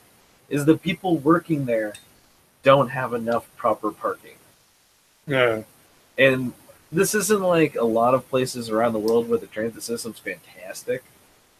Like, transit system here is Yeah. like you have a better chance of getting a Lyft or an Uber to where you want to go because it's a little more direct and it's probably cheaper overall. Yeah. Even if Well, it now is we still have- overall expensive.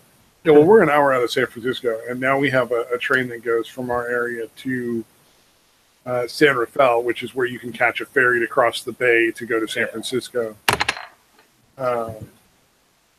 But like they set it up in such a way that I believe this thing is you get charged to go on the train. Yeah. Then you got to pay for a bus or a shuttle to go to the ferry, and then you got to pay for the ferry to go across the bay. So by the time you've done that, you might as well have just driven yourself, because you probably would have saved money if you just used the gas. This is where you pay for convenience. Yeah. No, it's not even convenient because you can't even stay there past like I think 9 or 10 o'clock. That's true, actually. Never mind. So I mean, if you're going to like a baseball game that's in the evening, you're going to have to find another way home. That, good sir, is not true. There is a ferry that leaves from. No, I'm talking about the train, not the ferry. Oh yeah, then you just take an excessive Uber. Yeah, that's what I'm saying. The train You can doesn't get run that yourself way. back to Marin Yeah. or San Rafael or whatever from San Francisco. I actually See, love that. you're probably better off just like going out to fucking Sutter Avenue, throwing on a pair of high heels and a mini skirt, Yeah, and selling your body for a fucking night stay somewhere. yeah. Fucking- I think I can work some. Yeah, it's less of a hassle that way, huh? I mean, it's a kick up the ass, but at least you're getting paid for it. You look The other good. way- And the world eventually been. The other way, it's the same thing except you're paying for it. So I mean, Yeah. Right. Once again, God damn. Debbie, I don't swallow. well, see, that's the great thing about anal sex. It doesn't matter. I'll lift my ball. Then you just gotta like fart, later on and There you go. start blowing bubbles. Such an highbrow, Bubble. high class society I'm a little tired. You guys can tell. Damn. All I have to say is you're welcome. Oh, here was a good one. I thought this was actually kind of an interesting story. Transition. Well, I mean, where were we going at that point? Into the ground. Quentin Tarantino is making a Star Trek movie. Uh-oh. I don't know. That doesn't sound... Well, the J.J. Abrams series is pretty much just dropping. Like, it's not really doing well. Yeah. The current movie series. I'm worried about what that is. I mean, like, Quentin Tarantino isn't a bad director. Like, he really isn't. But for something like Star Trek, I'm curious. Nervous. Is he going to shoot it in chronological order or not? It's unclear that so far there's just a lot of like conjecture on the part of the writer. Like, it does look like Quentin Tarantino is in fact making a Trek movie. The next one was going to be based around time travel and bringing Kirk together with his deceased father. So that's what they were planning, I think, but I don't know if that's going to still happen. That kind of may or may not stick. I'm not a huge Star Trek fan, so I don't know, but I think it would be interesting. And essentially, this would be a, it might be a reboot of the reboot. Yeah. We're going 3 degrees of Kevin Bacon. But yeah, so far it's, they haven't really, there's no real solid commitment. Yeah. But I think that's interesting that it's being considered. Yeah, it would be interesting to see what Tarantino would do with a fucking Star Trek film, dude. Lots of blood. Could be great, could be horrible. Exactly. That's one of those things. Like, you don't know. I mean, could be the best, could be the worst. So yeah, that's the thing. It's probably not going to be anything in between either. It's probably going to be either really great or really horrible. It's not going to be just average or just kind of good or kind of bad. It's going to be epically great or epically horrible. So this makes me think of the video. Do you guys watch epic rap battles of history? I've seen a lot of epic. Oh yeah, I've seen a few. You see the director's one? Maybe I tend to binge watch, so like I won't remember it for a really long time, and then I'll binge watch like all the episodes. And it was Alfred Hitchcock. Alfred Hitchcock. Okay. Alfred Hitchcock. It was initially Alfred Hitchcock and Steven Spielberg. Okay. And then they added Quentin Tarantino, and then the guy who did Shining. Is it Kubrick? Kubrick. Oh yeah. So the Stanley Kubrick, and then they put on the end there, near the end, Michael Bay. Oh, it is an awesome video. Oh yeah, well, I mean they did, because a lot of those are. I'm actually a huge fan of those, but it's like. But I would say go see that one because, especially with the talking about directors, Quentin Tarantino, yeah. Like it's just like I love what they do. Go watch all the epic rap battles of history. Just binge watch it. Yeah, I think my son showed me those, dude. They're fucking hilarious. Yeah, well, the thing is, it's perfect because if you just forget about it for like a couple of months, then there'll be like 5 or 6 of them at least. Yeah. And you can go through and just watch all 5 or 6 in a row because they're short little videos. I still think my favorite it's got to be a toss-up between the Miley Cyrus versus the Maid of Orleans,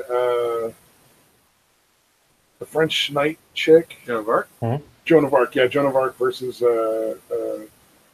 Miley Cyrus.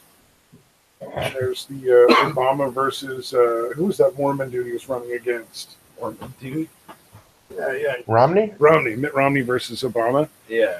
And that was a great one because fucking Obama and Mitt Romney at the end, like fucking Lincoln pops down from a fucking eagle. Like an eagle is just carrying Abraham Lincoln and drops him into it.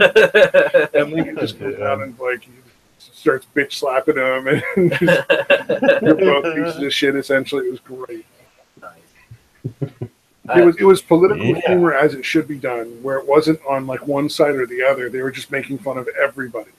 Yeah. It was they concentrated on being funny instead of their ideology. You mean? exactly. It's like, oh, let's make a really good joke, and then just a little bit of message they had was like, you have so much potential, and you guys just wasted on this bullshit. It's just like, all right, oh, sick. Nice. I think if I have to admit or put out which ones my favorite are, apparently I'm tired and I can't talk. It'd be the Bill Gates and Steve Jobs. Oh, that was a good one too. That sounds great. I don't think I've seen that magic. I do like the director's one. That's definitely a keeper. Well, there's a good one with philosophers. I like the one with Thomas Edison and Nikola Tesla. Yeah, I think that was the first one I saw. I like that one. It's a little quirky. It's not. I don't think it flows as well, but I kind of just I like how. Well, that actually was one of the first times I ever really looked into Nikola Tesla, because that was the first one I saw from them, and I'm like, wow, this is kind of interesting. I wonder how accurate it was. And I'm looking through like Nikola Tesla stuff, and I'm like, holy shit. I will. Yeah, Tesla was a fucking amazing, ridiculous fucking brain on that guy, dude. I will also say, since I out of all those two, it just popped right back into my mind. Isaac Newton, where they have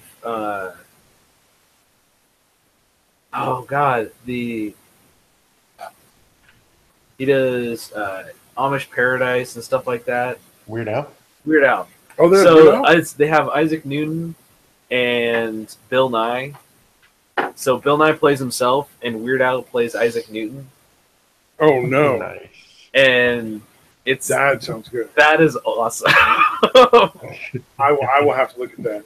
So what's weird about Weird Al is that dude still looks the same as he did in the 80s. Yeah, I don't know if he does something with that. Or it's really just like he just doesn't age. Maybe he's gonna go the way of like Tom Cruise and just like never get older. He never gets older. Like sold his soul to the devil kind of thing. Yeah. Eventually, we're all gonna have to get the kiss of death from fucking soul. That's ridiculous, man. They're vampires.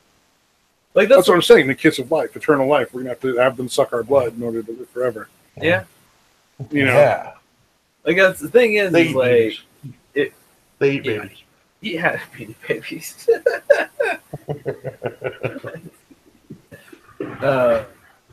But that is like he had them save his soul. Either that or he has a great doctor. Or maybe he just, because of what he does, has zero fucking stress. True. Like he just sits around and makes fun of songs. I'm also talking Tom Cruise. Oh, I was just talking about I was just talking about Weird Al. I don't know about Tom Cruise. Tom Cruise is out of his fucking mind. So I mean, that dude probably sleeps in Tupperware. Yeah, being batshit insane has got to be a low stress level, I would imagine. I don't know. I feel like if you're wigging out. Well, he's so insane, but in such a positive way, though, where everything is perfect and he's amazing. Yeah. So he may not have any stress because he just may not realize that he's not the coolest guy in the world.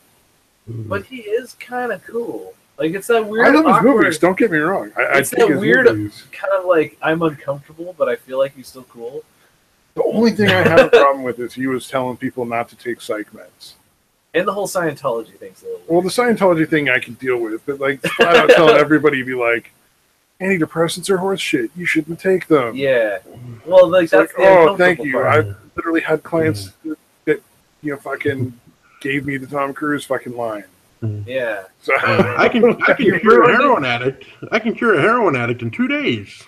Like you ruined it for everyone. Yeah. You fucked it up, man. That's what I'm saying, man. Like he does these things where it's just like, dude, it's fucked up. But then he like tries to do cool shit afterwards. It's just like stop being cool. Yeah. Stop trying to be cool because we get it. You're immortal. he's a kooky dude, but man, does he make a great movie. Yeah. And he goes the way of Jackie Chan, where he likes to do his own shit.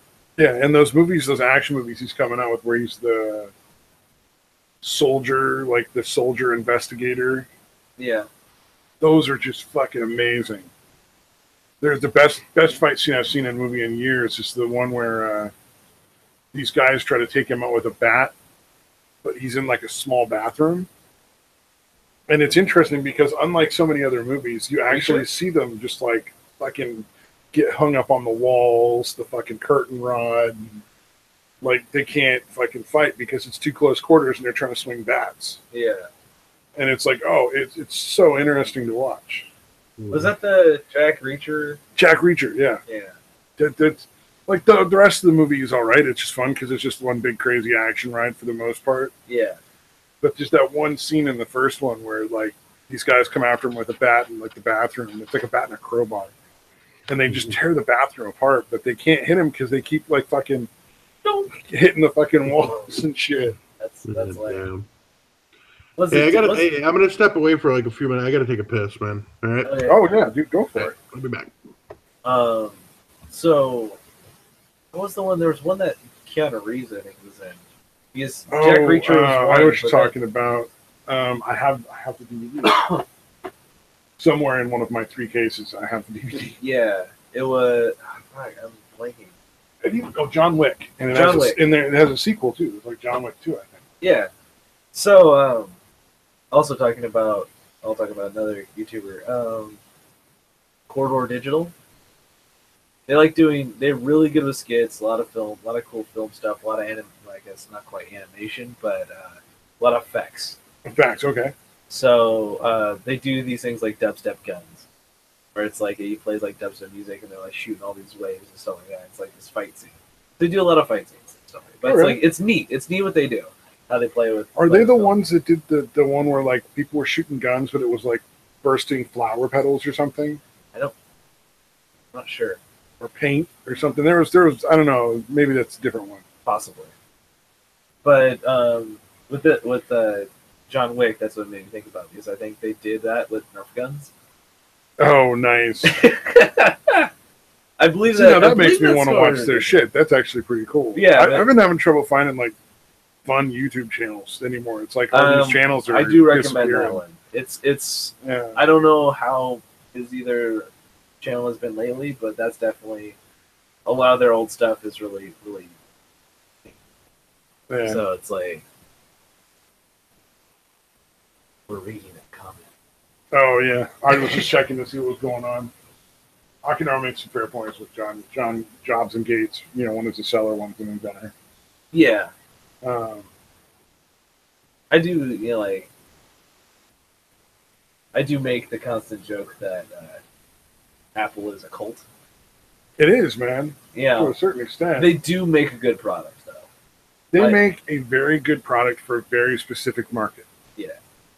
If you are really not good with computers and you need to make like fucking music videos or something, or music or videos or pictures, well, they're what you want. And as we make a live stream recording and do our YouTube channel through PC. Yeah. So, and the other part is connectivity. Like everything connects with itself. The phone. Yeah, everything works 100%, but you can't do MacBook. anything other than a very narrow set of things. Yeah. So it's the cross back and forth, which, you know, considering neither of us are computer guys, Akinara, if he's still listening, is probably going like, fucking, yeah, dude, I know. Because he, like, writes games and shit. Yeah. I was just going to say, if you're ever looking at stuff buying for, you know, emergency kits and whatnot, don't fucking buy these. Oh, okay. These are the shittiest waterproof matches on the fucking planet. Nice. Coughlin. Coughlan. It does not get the half of them don't light. Oh, fine. They'll break a lot of the times, and the wax will gum up the fucking striker strip, and then like more of them won't light than half. Nice. Just to give you a little heads up there. So this does not get the Untitled Studios stamp. It does not. It is. I just know that you were talking about potentially putting together like a little kit kind of thing, like, you know. Yeah. If you got to fucking evacuate again, like how do I, you know? I need a little duffel, like a mini duffel bag or something. Oh yeah, something like that. I was just gonna say, if you're thinking of throwing matches in, don't fucking use those. Nope. But I do have this nice set of bricks to give a try to see if you actually like them. I've been meaning.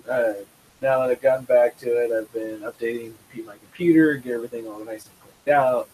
I was dealing with some sort of virus problem for a while. Ooh, that's so not fun. it wasn't fun. My computer wasn't working properly. But now I got it up to speed, so it's like You got a virus protection? got a virus, updated it, Oh, got a okay. brand new one. Everything's all nice and square. So hopefully I can start pumping out. 8 more days, I'll have my new computer. Nice. It's a slight upgrade. It'll have like an actual video card, which this one doesn't. Ooh, okay. And it'll actually be able to play like some better games, have a little more RAM, a little more processor speed, So you might be able to actually start playing games again. and like actually playing games that I want to play. Yeah, Okay. I can do like I want to play like Fallout 4 because I've owned Fallout 4 for a very long time now. Nah. But my computer won't run it, and so it's just like I was thinking, what do I want to do with my tax return, and it was like $500 off this rig, and I'm like, all right, I got to get a fucking new computer. Well, yeah, I know you can get it on Windows and stuff. I'm just saying, like, for people that don't know what they're doing, Apple is the best because everything just works so simple. So a lot of YouTubers do Apple. Really? That's one of the more common computers for YouTubers to do editing and stuff on. Huh. It's simpler to edit on Apple software. Okay. And I think it's like a standard thing now that comes on most of their laptops and desktops. It's just the video editing software. Well, I mean, it's not great, so I'm not like, yeah, it's fantastic. But like the Windows Media or Windows Live thing that I do, Yeah, no, it's fine. It's probably similar to that. Yeah, it is a functioning editing software. I think it's straight garbage in comparison to the rest. I think the Apple software is like a step above that, but still several steps below some of the stuff you can get on Windows. Yeah, like you can get much better software on Windows. Even for free, you can get much better software for editing. But I mean, I won't take a link from you because you'll probably give me a virus. Yeah, you suck these nuts, boy. I will never trust your links. God damn it. That's not even my, all that, none of that stuff was ever my fault. Never trust your links. Totally you clicking on something else, I think. I was told to click on something and it gave me a virus.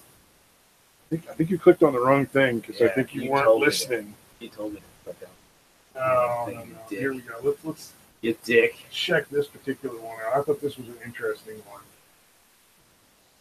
So this dude, who's now a woman, is going to be allowed to compete in the weightlifting events in the Olympics. Oh, fun. Yet they fucking banned the Russians for doping. Like, how the fuck does that work? Like, this is a guy. I mean, yeah, okay, he's a woman, whatever. Like, he's transgender. I get that. But, like, he's got the same fucking skeletal structure as a man, the same muscle setup as a man. There's no fucking way it's even remotely comparable, like for competition. It's just so wrong. Interesting. Yeah. And they're going to let him compete with the women. Huh.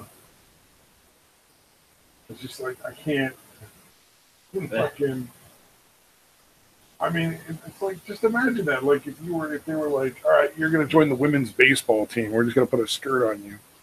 Yeah, like... it's just so wrong. I will be an asshole right now. Like, a skirt? Are you going to be that? Are you going to be sexist now? Okay, so you know what I was thinking of was League of Their Own. I don't know if women still do that. Like, in League of Their Own, they all wore skirts. No, they never wears pants. Oh, they all wear pants now? It's baseball pants, man. I don't watch sports, dude. I don't know. No, you got to remember, I don't fucking watch any of this shit on TV. You haven't flipped through your Facebook and seen like a random ass like softball I don't really watch any of that at all. Okay. Like, legitimately, like, that's not... Well, I'm banned from Facebook. Remember. You're an insensitive jerk. The last time I've seen women playing baseball literally was in a League of Their Own. Oh, okay. So, like... Yeah, no, that's not a thing. That's why I just assumed. Not by a long shot. Oh, man, that's funny. That would even intentionally be like that. Oh man. Oh, don't get me wrong, I'm an asshole. Yeah.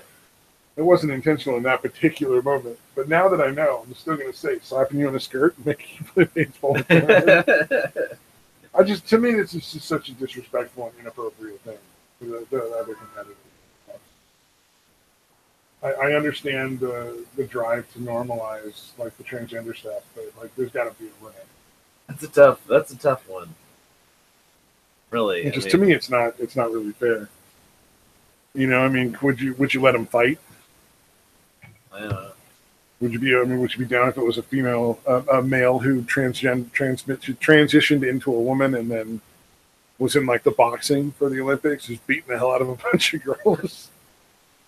Didn't they already do that? That was in the MMA. That's a big problem. There's a couple of, or no, I think there's just one. There's a male to female transgender who's just fucking destroying it. Yeah. Because nobody can compete because it's a man. Yeah. Like physically, biologically speaking, it's a male, and the other ones are females, and that's just not. Yeah.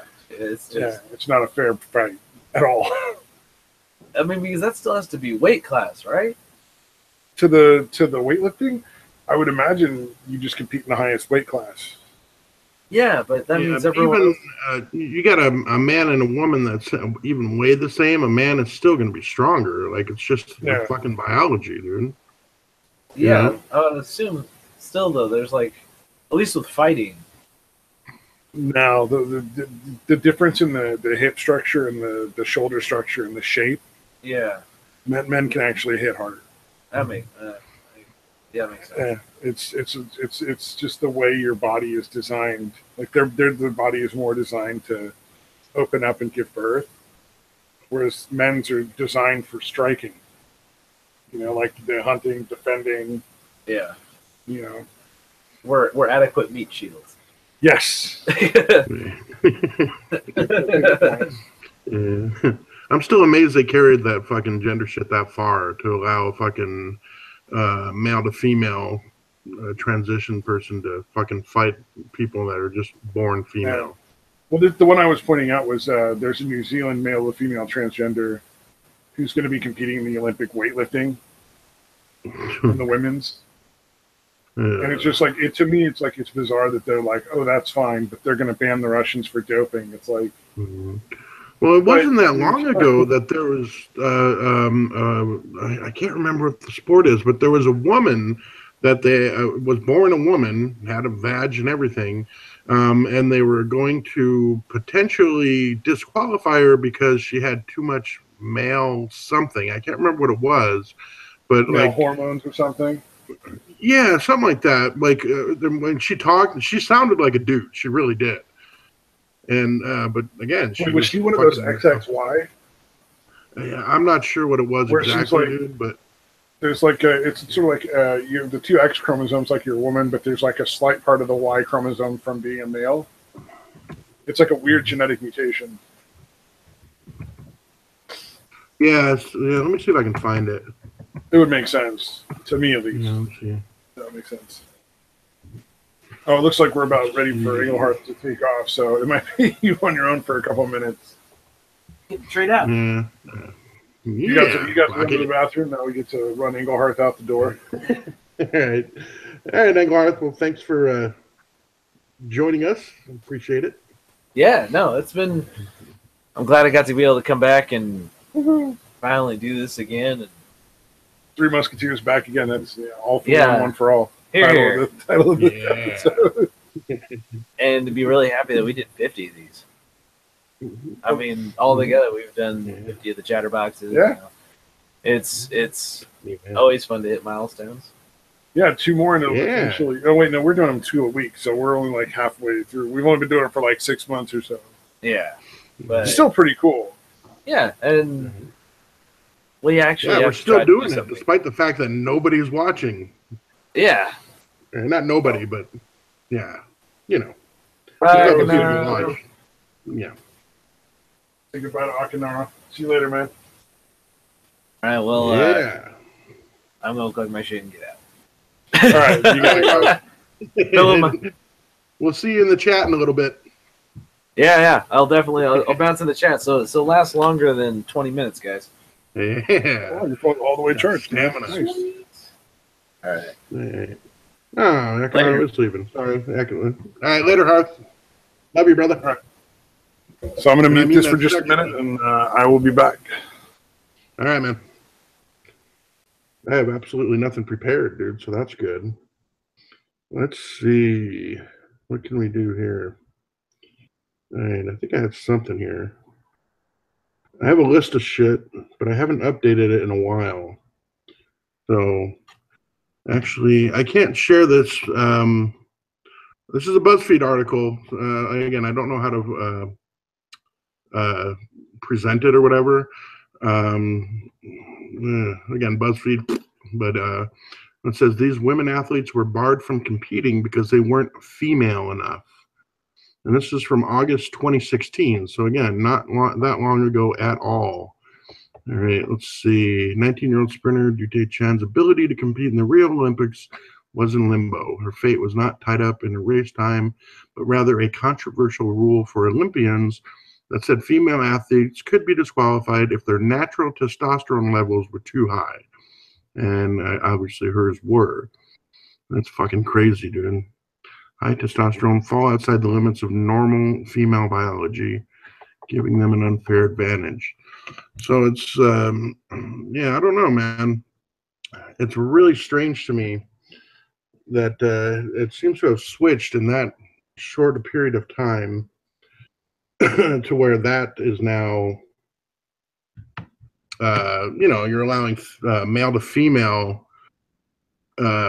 transgender people to compete against, again, people that are born female, or women, again, people that are born female.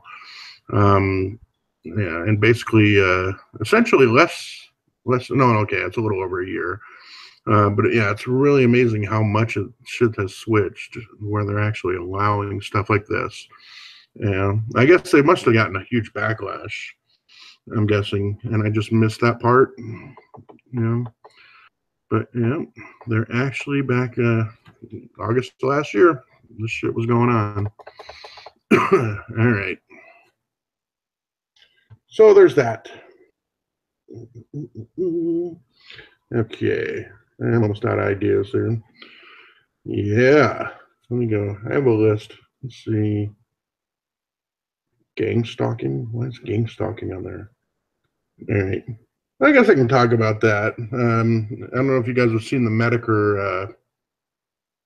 Medicare did a video on it about these people that essentially believe that there's like a huge conspiracy and that everybody around them, or not everybody, but that there are people around them that are actually stalking them and following them, shadowing them, that shit like that. I don't know if you guys seen, there was one video where the chick goes up to the guy in his mail truck and she's talking about how it's like, stop following me. She's like, this guy is here like almost every day. Which I guess it would be every day except Sunday, I would imagine, since he's a fucking mailman. And she walks up to him and she's filming him. She's like, stop following me. And like, he doesn't even realize it's him. Like he's talking to her at first. And then he's like, what? Are you talking to me? He's like, yeah, stop following me. And then he's just like, lady, you're fucking crazy. Yeah. Are you back? I am. I didn't want to interrupt. So. Yeah, no, I was just honestly kind of panicking and fucking yapping. I was going to my list of shit, which I haven't updated in a long time. I haven't added anything to it, so it was a bunch of old shit. So, oh no. But the last one I had on there was the gang stalking. Did you ever see Medicare's gang stalking video? Oh yes, that was very entertaining. I like the gang stalking stuff. Yeah. Yeah, and I'd seen that video of the chick confronting the mailman outside of, because she's like, this guy's always at our apartment complex, like almost every day, and he's like, lady, you're fucking crazy, and he's like laughing at her, and she's like, yeah, keep laughing. And I didn't know that was part of the, she was one of those fucking crazy gang stalker people. And when it's the community that like infects other people with delusional issues. Yeah, no, I've seen some videos, and you read the fucking comments, you're like, you people are fucking insane, dude. Like you guys, they're again, yeah, reinforcing it, like convincing each other that this is really going on. You know, like there's the one guy that actually walks up to some random dude at the park, and he's like, I know you're with them. I know you've killed people," and like just like casually saying that to some random dude that just happens to be at the park with him, dude. It was like, it's really fascinating, dude, but kind of scary. Yeah, but it is really weird because people will go in and fuck with them too, which is kind of funny, but it's kind of iffy. You know what I mean? Like somebody that delusional might just fucking start coming at you with a knife. You never know. You don't want to do that. Yeah, but like in the comment sections of the videos that these fucking crazy gang stalkers put out, some of them are legitimately crazy and they're kind of reinforcing it, but then some people are in there just to fuck with them. You know what I mean? Yeah. And that's not good either, dude. Like you're still helping. reinforcing it. You know, even if it's pretty veiled and like like a normal person can tell that it's somebody fucking with you. You know, somebody that is that far gone is not going to fucking necessarily realize. Like, oh, yeah. Well, I mean, look, realistically, the CIA niggers that glow in the dark are after them. Yeah. But who was it, dude? I forget what that guy was, but that was sort of like a gang stalking thing, I think. Yeah. Well, is he the one that actually wrote like some kind of fucking computer program thing or something? I can't remember what it was. Like there was some. I think so. I think he was actually writing a computer program, like legitimately writing it, the worst, most difficult and complicated way possible, but legitimately doing that. Yeah, it was fucking. Yeah, I don't know, man. Just really fucking bizarre, dude. Yeah, pretty scary. Oh yeah. So there's that. Let's see. So that's what I was babbling about while you were gone. Oh, that's not what I wanted. That's funny. So I opened a bunch of links. What I was talking about before that was I found the thing about the, and this was August of 2016, so a little over a year ago. Oh yeah. There were women that were again testing too high for their testosterone that they were Oh yeah. basically banning from competing. Yeah. And I was like, it's amazing how it's switched from that within a little over, basically less than a year's time, really, because it's happened before now. But it's switched from that to allowing male to female transgenders to compete against females. It's really weird. It's so fundamentally unfair, especially in something like weightlifting, where it's like, these women have trained for their whole lives to go do this, and then you're going to put them up against a man. Yeah. Biologically, in every respect, this is a man. Like, yes, whatever you want. He's a she wants to be referred to, whatever. Yeah, but do you remember? Was there some kind of outcry about the too high testosterone, like the women that were born women? Was there some kind of outcry about that? Like, I don't remember there being, but I don't pay attention to normal sports, man. There's no fucking way. I mean, when it comes to summer, I'll watch like the diving and stuff because some of that gets kind of crazy. I'll watch like the gymnastics; those are kind of cool because they have like some of the dancing sort of stuff, and where it's like I guess rhythmic gymnastics, or whatever. Like they have a little ball or like a rhythm stick with or not a streamer on it. Like that kind of shit's cool to watch because it's like an art form, Yeah. Yeah, and you're into dancing anyway, so yeah, I get that. Yeah, but I also like watching how crazy some of the dudes get, like in the gymnastics. Like they can do some just fucking insane, shit with their bodies. It's crazy. Mm-hmm. Yeah, but, can you imagine one of those dudes switching around and fucking competing against the women, dude? Yeah, oh yeah, no, being able to do what they can do. Yeah. It's total nonsense. It's so fundamentally unfair because there's all these women who literally, they've worked their whole lives to get to this thing, and now they don't have a chance because they're competing against a dude. Right. Yeah, and you can have a guy that's not even necessarily world class that could probably beat these world class women. That's somebody like that probably wouldn't qualify.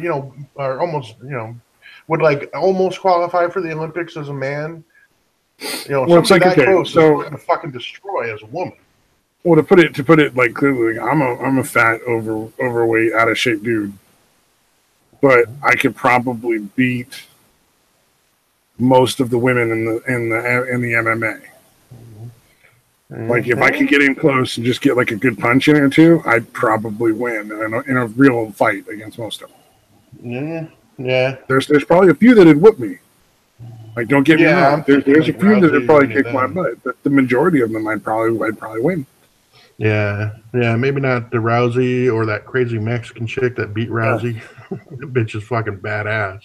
Yeah, but yeah, and it's just because I have, I'm it's too much way stronger, and my body is built to take that kind of punishment more effectively. Right. I'm not saying I'd want to. I'm not saying it'd be an easy win. It'd be me huffing and puffing and trying to get in. But, but it shouldn't be that close. Yeah. But if I get one good shot in, that'd probably be the end of it.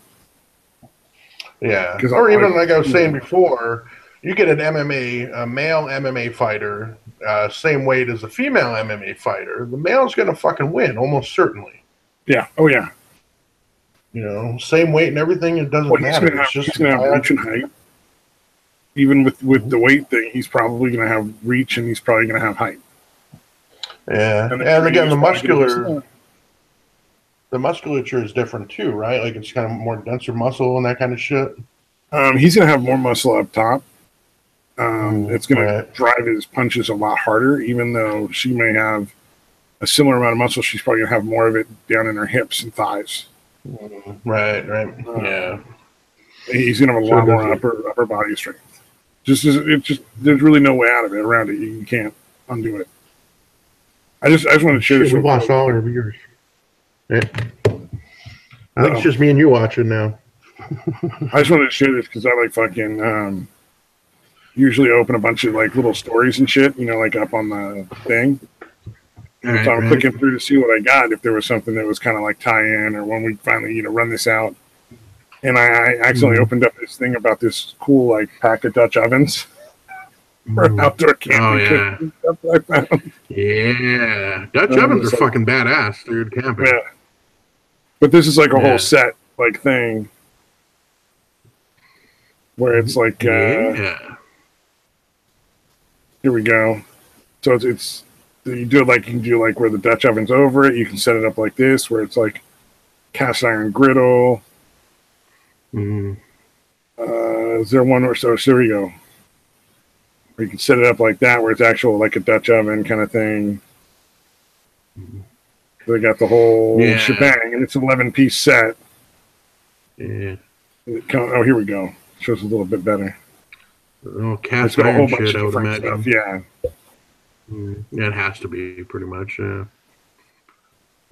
No, those things. My sister has one of the regular Dutch oven things, and the shit you can make in there. I remember making even biscuits. Like we cooked, like the biscuit things where you pop open the pack or whatever, the little cylinder thing. Yeah, my mom's got those in there. An old school Dutch oven that's got like it was like a ceramic outer coating. Because there was a point like so they're all cast iron originally, right? Right. But then they started putting like this smooth sort of ceramic cast coating over the cast iron and put them in kitchens. So like you use them in like a regular kitchen on a stovetop in like the 50s era. Right. And so she's got one of those, and one of the best things she makes out of that is this loaf of bread that comes out so fucking good. Yeah, because I didn't think it would work. Like, I don't know why I didn't think it would work, but I didn't think it would work with the biscuits. Like, I thought they'd get all burnt and shit, but fuck, it cooked them perfectly, dude. No, if you do it right, you can cook anything. Fucking, what you'd want to do is like, so like, I was watching this thing where this girl was cooking cakes on a stovetop, and she did all this crazy work, and I'm like, congratulations, you made a Dutch oven. It's so fucking funny. Because all you got to do with the Dutch oven is heat it up on the stove top, drop down a little spacer so that the pan with the cake batter isn't sitting directly on the bottom. Just sit it on top of like a little trivet in there, and close the lid and let it stay warm for long enough to bake the cake, and it'll bake the cake. You don't need an actual oven. Yeah, there was other thing, a dessert thing they'd make. It was basically all you need is like different pie fillings, like cherry, whatever, apple pie filling, and you basically put that along the bottom, and then you take like I think it was just a cake mix, Like you put the cake mix over that, and then you put a can of Sprite in there, and you fucking cook it, and it turns out fucking perfect, dude. I've done a similar one where you take a can of pie filling and a can of pineapples chunks, and you like drain the pineapple chunks, mix it with the pie filling, sprinkle like a yellow cake mix over the top, and then melt a whole stick of butter and drizzle that. Right. You bake that whole thing in the oven, and it's like sort of like a ghetto cobbler kind of thing. Yeah. Same, similar. Yeah. That's why I was thinking, because yours is like a can of Sprite instead of the butter, but I mean it's almost the same thing. Yeah, I was like, when they first told me about it, like, how does Sprite work? I didn't get it, but I guess the bubbles. Yeah. Kind of. Yeah, it made sense once I finally thought about it, but at first I was like, that sounds fucking bizarre. But goddamn, was that shit good. My mom makes clafouti in the Dutch oven every once in a while. It's like a dessert that's essentially like you dump in some like cherries, and then you dump in sort of like a pancake batter, and it makes you sort of like a big sweet pancake. Oh, gotcha. Nice. Pretty good. Yeah. God damn, we're right back on food, you motherfucker. Yeah, but even I noticed, like, I don't know if it was the elevation or if it's something to do with cooking over campfire, but they had just a flat piece of like a rectangular shaped iron thing. It's got like handles on each side or whatever, but we would just basically set that down on top of the at campsites they have the little kind of grill that you can have over the fire or not have over the fire. Yeah, I know what you're talking about. Yeah, they basically just set it down on that, and they're cooking these pancakes, and they were like the fucking lightest, fluffiest pancakes I've ever had, dude. They're fucking fantastic.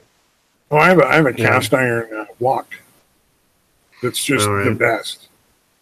It's so good for cooking whatever you want to cook because it just keeps the temperature so steady. It's great. Yeah, that's good shit, man. It's especially good if you want to like deep fry stuff, because you can really deep fry that really, really well because it holds the heat so well and so steadily that when you put stuff in, it doesn't really drop temp very much. Yeah, right on. It's really good for deep frying. Yeah, I guess cast iron's just hard to compete with, man. It is. I know my son, like, he won't eat like the eggs that I make because he was used to eating his nana's eggs, and she cooked it in just a regular cast iron skillet. Yep. But I was like, well, shit, I don't have a fucking regular cast iron skillet. Nothing wrong with the eggs I make. A decent cook, but again, not as good as Nana's in the fucking cast iron skillet, man. Yeah. You see the story I pulled up, right? Right. Pudgy boy. Yeah. I was thinking since we were talking about food, little onion article. Yeah, I fucking love the onion. Yeah. Breathless wonder. Oh, his woolen mittens dangling from the ends of his sleeves and his mouth partially agape in breathless wonder. A pudgy doughboy with rosy red cheeks is currently pressing his round button nose up against the display of the window of a local chocolate shop. Damn, dude. Fuck the onion. I do feel kind of bad that they can't compete with reality. The fact that SJWs, feminists, leftists, whatever, come up with crazier shit than the Onion can come up with as a parody of them. I think that's their goal. I think they want to get so crazy just so they can't be parodied. Like they want to parody themselves if anybody's going to do it. Yeah, I don't know, man. It's just, it's sort of like, to me, it's almost like the drama at this point where it's just like, except the difference is that the people are listening to the social justice warriors. I don't get why people pay attention to them. Yeah. No, it's weird. Like, I don't know if it's like people are like, oh, they're progressive, they're ahead of their time, so they must be right. Like, I don't know if it's some weird thing like that. It's hard to understand. It's hard to grasp how people can listen to this crazy ass shit and be like, oh, okay, yeah. That makes sense. You know what I mean? Like, it's so fucking bizarre, dude. It's like the segregating dorms. Fucking by race. It's like, how did nobody at any point, no one went like, wait, fucking what? Yeah, we fought against that. Your But plan now was to fucking separate whites and blacks in the dorms of college. No, dude, it's the opposite. Like we spent years fucking trying not to get there. yeah, but now it's the minorities that want it, so it's okay. And Yeah, it's disturbing. Weird, dude. No, it really like sometimes I really feel like I know I've said this before, but it really does sometimes feel like my social media feed is from some other weird, bizarro dimension. Like I don't recognize this world when I'm out in the real world here. And it could have a lot to do with where I live, because Arizona kind of doesn't go in for that kind of shit generally. Yeah, it tends to be a little more down to earth. Yeah, a little more pragmatic. Yeah, real world shit. I think that's a big part of the issue is again they imagine this theoretical world the way they think it should be, and then they kind of almost legislate like it is that way, like with no practical. Yeah, it's really weird, man. Yeah, I've discovered the solution. Yeah, new planets too. So these are two Earth-like planets that actually exist in the Kepler system, Kepler 62 system. It's only 1/5 the power of our starlight. Out of 6 orbiting planets, 4 are close in close proximity to the star. And Kepler 62c and F sit within the habitable or Goldilocks zone of the thing. So they could potentially have atmospheres that would support life. Are those actual pictures, or are those? I think that's actual pictures. Wow. How far away is that they could get a fucking picture that sharp? It's only 1,200 light years away. Okay. What do you think? Oh, sorry. I think we can make it. I mean, we're going to have to pack some snacks, a little bit of, granola and not granola, trail mix and some jerky, maybe a soda. We have to pull over to pee every once in a while. Yeah, we should be able to make it. Yeah, it should be fine, man. I'm sure there's rest stops on the way, I'm sure. The funny thing is we just evacuate all the white people to one of these. And then everybody can test their little weird racist theories. Right. Damn, dude. So let's see, on the smaller you guys fucked up this shit. Fuck you, we're out. On 62F, we'll take all the white people.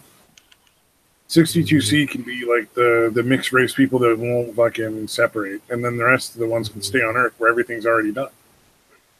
Right. So it should work out. We're totally all willing to leave at this point. Fuck you all. And then we'll all just get out and I guarantee you, like, this is going to be the nicest planet within a year. Right. Damn, dude. I'm making friends, influencing people, not at all going to be accused of being horrible things. Yeah. Nobody can think I'm racist. Making it this far. One of the things that gets me is why is nationalism suddenly like this racist, terrible thing? Yeah. Like I was always wary of people that were too patriotic, and I still am. But I don't understand this shitting on people that are proud of their country. That's what you're talking about, I assume, right? You're not talking about. Okay. Yeah. Well, people that like, I still think America is the best country on the planet. Like, I don't think that's an unreasonable thing to think about the country you live in. Yeah. In fact, I think it's still the most free. I don't know if it depends on your criteria, but I think freedom is a good criteria to go by, and I still think we're the freest country. Mm-hmm. And plus we can kick everybody's ass. We could probably defeat the rest of the world if we had to fucking fight the rest of the world. Well, legit, like there are people in all these other countries that claim to have all these rights just like we do, going to jail for fucking tweets. Yeah. Or going to jail because you taught your dog to do a Nazi salute. Mm-hmm. It's fucking crazy. It's crazy, dude. Because they do not have the free speech that we have, dude. What's crazy to me is that the minute that was announced in their news, people with guns didn't go and eliminate their government. Right, right. Yeah, well, they don't have any, dude. They're not allowed to fucking have any.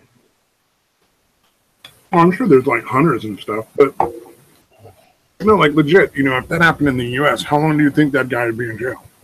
Yeah, yeah. No, they were definitely.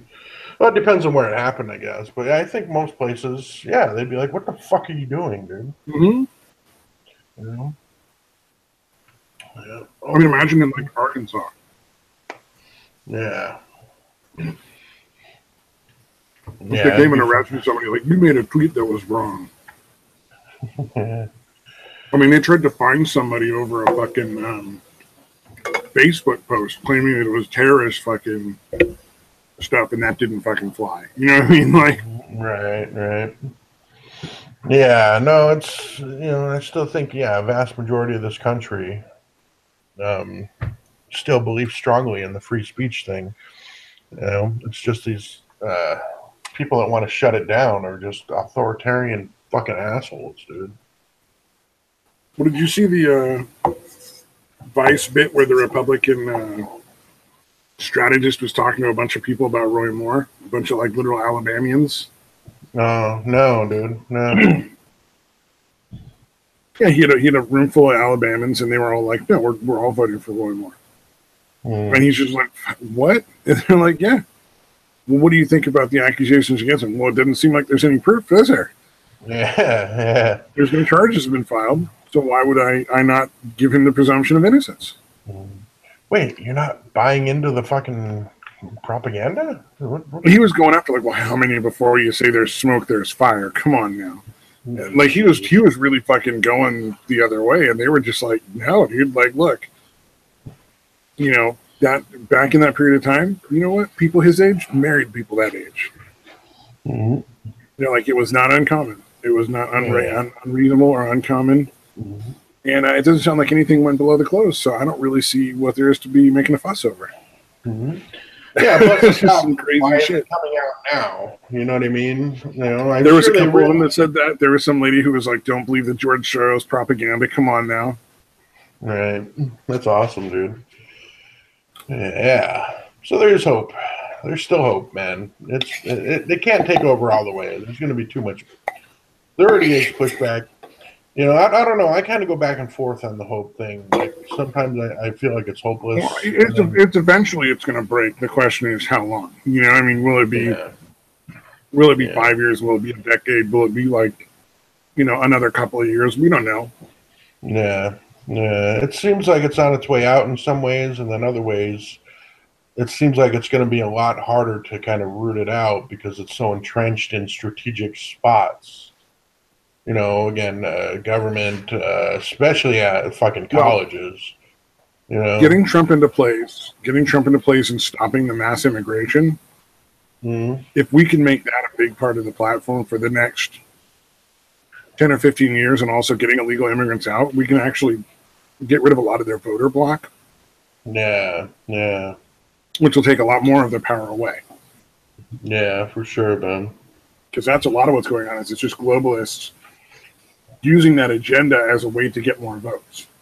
Yeah, just flooding them in because they're going to almost certainly vote Democrat.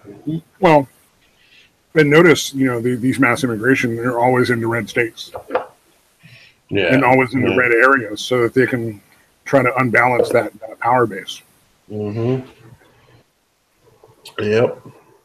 Pretty similar to what the fucking Muslims do, just a different way of getting there. Instead of having a bunch of kids, they're just letting a bunch of people in through immigration. Mm-hmm. Yeah, that's pretty much the same technique. Well, did you see the way we have what do you call it? Like a lottery? No, right. That's how the one truck driving terrorist got in. Mm-hmm. Oh yeah, it was like it had to have a certain amount from each country or some weird shit like that. Wasn't that what it was?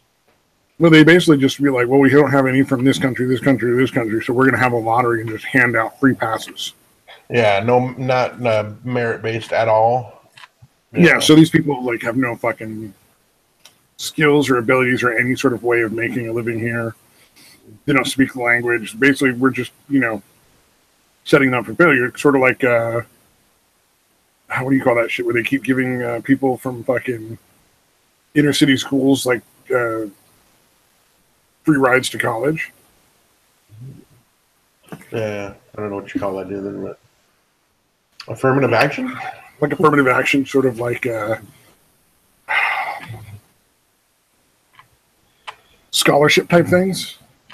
Oh, right. Where just like, you're well, we got to have a certain number of poor people from these schools to, get into into colleges, and it's like, yeah, well, this dude who fucking has a D average in a fucking high school where people were fucking getting shot, going to Harvard isn't going to help him.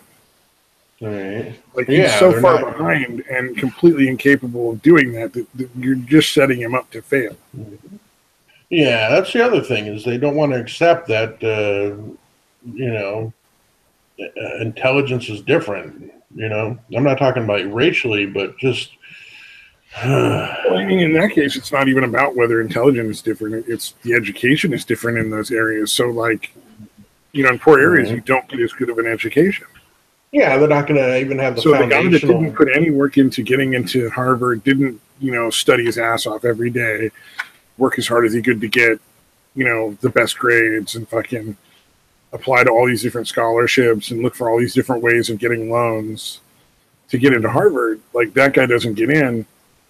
It's a shame, because that guy probably would have done well. But this other dude who didn't do shit other than be born, didn't do his homework, didn't fucking care, played a lot of sports or whatever. They put him in Harvard because he happens to be black or Native American or whatever. It's like, well, of course he fucking fails. Of course he's angry. Right. You set him into a situation where he couldn't possibly win. Yeah, again, that's that kind of legislating like the utopia is already here. And fucking acting accordingly. Like, we can do this because the world's already perfect the way I want it to be. Yeah, and the thing is, judging somebody based on their skills and abilities isn't a racist thing because they happen to be a certain color. Yeah. I mean, like, you can't just not judge somebody on their skills and abilities and be like, well, they're black, so it doesn't count. Yeah, so it's unfair. If you do that, you're setting people up to fail. Yeah. It's one of the things that's probably the biggest of my pet peeves in where I work is a lot of times the goals that are set for our clients by the county, because they're conserved, so they're not really in charge of their own future. Right. Until they can get off conservatorship. Once they can prove that they're capable of making good decisions and that they're rational and stable, then they can usually get off conservatorship. But until then, the county makes all the decisions for them. And a lot of times they make decisions that really they're just not ready for. Yeah. It sets them up to fail. They'll put people in our programs all the time who are just not even remotely close to ready for the level of program we run. And it's like, well, all you're doing is you're setting that person up to fail. They're going to fail. They're going to feel bad. Right. And especially in something like where we are, they get yanked out and thrown in a mental institution. Yeah. They go straight to like a locked facility and then wait for the next placement. But like every time that happens, it's just going to make it a little more, why should they try? Yeah, they're going to feel more and more dejected, and they're going to feel more apathetic, and they're going to fucking give up eventually, man. Exactly. Yeah. And so that just begins being a consternation. And so it's similar to how they're doing a lot of the scholarships and stuff now, because it's like, you take this dude who's in an inner city school and has very little in the way of reading and English skills, doesn't really know math, and you put him in Stanford, and suddenly, if he wants to pass and keep all these great things you're telling him he's going to get, he's suddenly got to learn like 5 years of all this shit that he didn't fucking get when he was in junior high and high school. Yeah. Can't do it. Just doesn't work. It's a ridiculous expectation. Yeah. And then of course he's mad and he thinks it's all the other people are to blame, and it's like, well, fucking white sort people. of, but you're blaming all the people that are white. Yeah. Yeah, it's some bullshit, man. The world, or a certain segment of the world, is fucking lost its goddamn mind. Yeah. And I'm all for like let's fix these impoverished areas. Let's do something to make them less horrible, and Yeah, let's help people to be able to get out of them and get into like healthier living situations and yeah, more yeah. Throw stable more money lives. into the education system or whatever it fucking needs fixing. Exactly. Instead of spending all this money sending people who are never going to be able to handle these college situations, why not start putting more money into the grade schools and the junior highs and the high schools to get more stuff doing? Why not provide more law enforcement so that they can, get the criminals better, more of the criminals faster and more, keep the area safer, Yeah, yeah, so that they can go walk home from school every day or stay late and study and not have to worry about getting shot on the way home. yeah, yeah. Yeah, it's amazing. Like you think about how fucked up Chicago is now, man. Like Yeah. I'm amazed that that's not talked about more. Like how fucking horrible. It's like almost a war zone in Chicago. Like it's insane. And is it any wonder? Like this young woman who like kidnapped and tortured a person is right back out on the street Yeah, less than a year after the crime.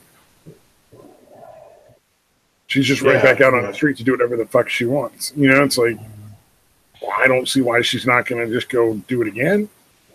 Right, There's right. really no reason for her not to.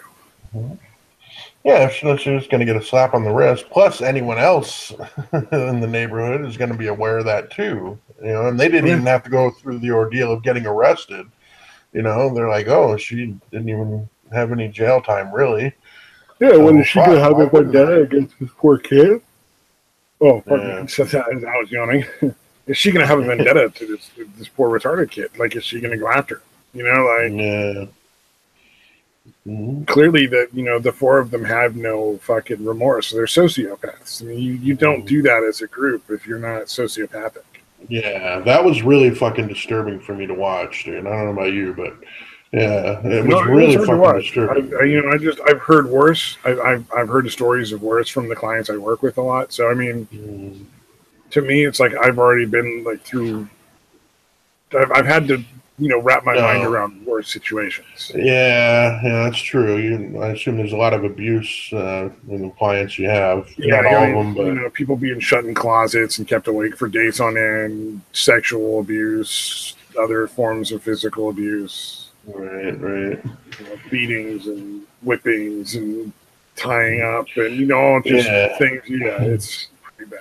yeah. I don't know. I And it's don't know all how you done by can. family. So I mean, like this kid, at least these were strangers. But the stuff, a lot of the stuff I hear, it's mom and dad Eesh. doing it, or like uncle Yeah, something, or yeah, yeah. See, I still have a hard time with that because I haven't really dealt with that much. I mean, I was, dude, literally Good. when I found out what was happening to my son at home when he was with his mom still. I Yeah. was I was going to fucking kill his mother and his brother. I wanted to fucking kill them. If Oh yeah. shit, I literally was planning on like, all right, I'm gonna go through the courts. I'm gonna go through all the legal shit. If none of it works, I'm going to kill them. Yeah. Because I was fucking furious, dude. Well, and who I could just blame haven't you? dealt with that shit, dude. I Like don't that's know if I the would right have actually done it, response. but I was actually that was kind of me. My mind was kind of made up. Like again, I may have changed it. Luckily, I got custody right away. But Yeah. yeah, I am, pretty sure I would have fucking done it, dude. If I had a kid and I find out there's abuse going on of any kind, and the court system decides that they're just going to keep the kid in that system, that abusive environment, I will do whatever it takes to get the kid out. Like I owe that guy. Yeah, I owe that job. yeah, I don't want yeah. No, kids. So it was it's tough like, because again, I was nothing that I could actually prove because none of her family would have fucking testified. yeah, Um, but yeah, luckily she was again a meth addict that fucking showed up. But yeah, no, it was a really fucking tough time, dude. A yeah. really really difficult time to go through, man. I was just like, kill these fucking people. How do you do this? I mean, my ex, wasn't abusing him. If she was neglecting him, I assume just ignoring him and neglecting him is not as bad as like abusing, but maybe not. I don't know how that fucking works out. Um, with that kind of thing, if you really want to try to measure that kind of thing, what you also have to take into account is that everybody has a different level of resiliency. So some kids can bounce back from the worst situations really easily, and some kids can't bounce back from anything, without years of therapy. So, every kid responds to any situation completely differently, and based on the amount of resiliency they have. Yeah. Yeah, and he seems to be my son seems to be a pretty tough kid, so seems to be handling it well. But I also don't know if he's just kind of stuffing it down and not really processing it, because that's a strong possibility too. The only way to find out is with time, man. That shit, be there and be the dad. That's what you can do. Yeah. It sucks. So, that is the tough part. Plus, I mean, he was, they were staying at her, grandparents' house, and his tata absolutely fucking adored him. So I think that kind of mitigated it quite a bit. It probably is. The fact that she was there taking care of him, was probably better. Honestly, it might have actually been better that she wasn't around and that his tata was actually taking care of him.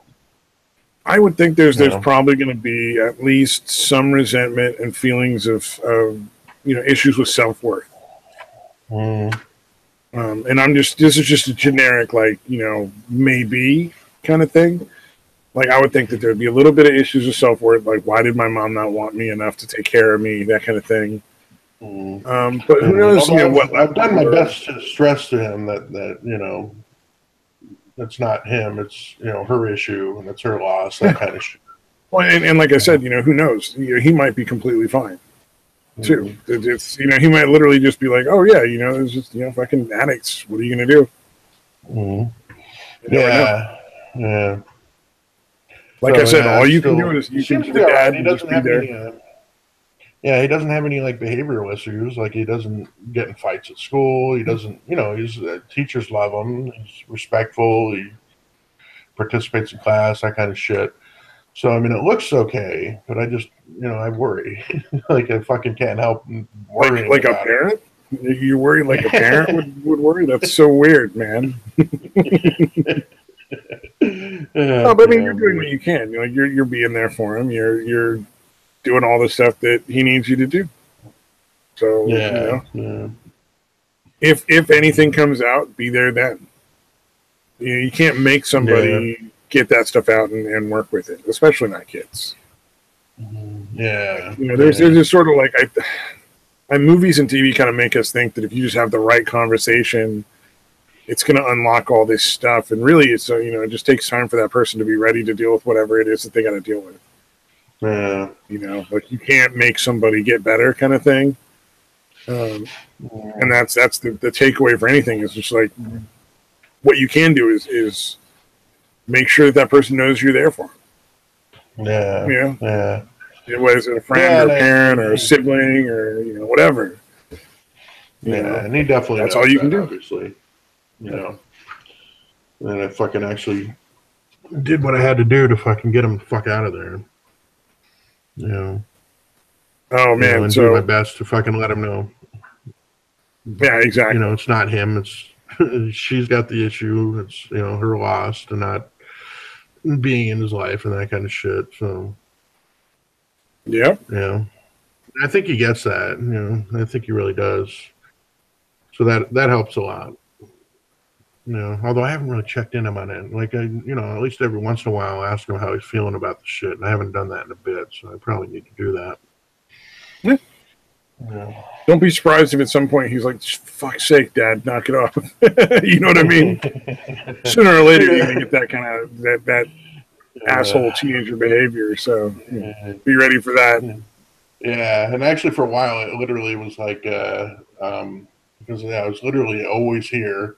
If I was, leaving to go to a fucking AA meeting or an NA meeting or something, I almost got the feeling he was like, "You're gonna go to a meeting?" Like he would ask me like that, and what I was thinking is, she's like, "Are you gonna leave me the fuck alone for an hour or two? Are you gonna fucking leave me?" Probably. Yeah, man. So yeah, I guess it's better to be that extreme than the other. But. Oh, Mad Metal Man. Man, this is a heavy subject for 3:30 a.m., but major support for you, man. Appreciate it, brother. Yeah. Yeah, no, he's in a good spot. Yeah, I still let him. I still take him to see his nana. His tata unfortunately passed. That was tough. Fuck, that was tough on me, dude. Like, fucking, I love that guy. Like, he was my actual fucking grandfather. Yeah. And for him, it was a really tough thing for him to handle. But Nana's still there. I still bring him to see him, every week or two. Well, that is good. Yeah, doing what I can, I guess. Yeah. Yeah. Yep. Oh, here we go. A little less deep subject here, or maybe deep, depending on your way of looking at it. I just saw this one pop up, and I was just like, "God damn, dude, that is just not cool."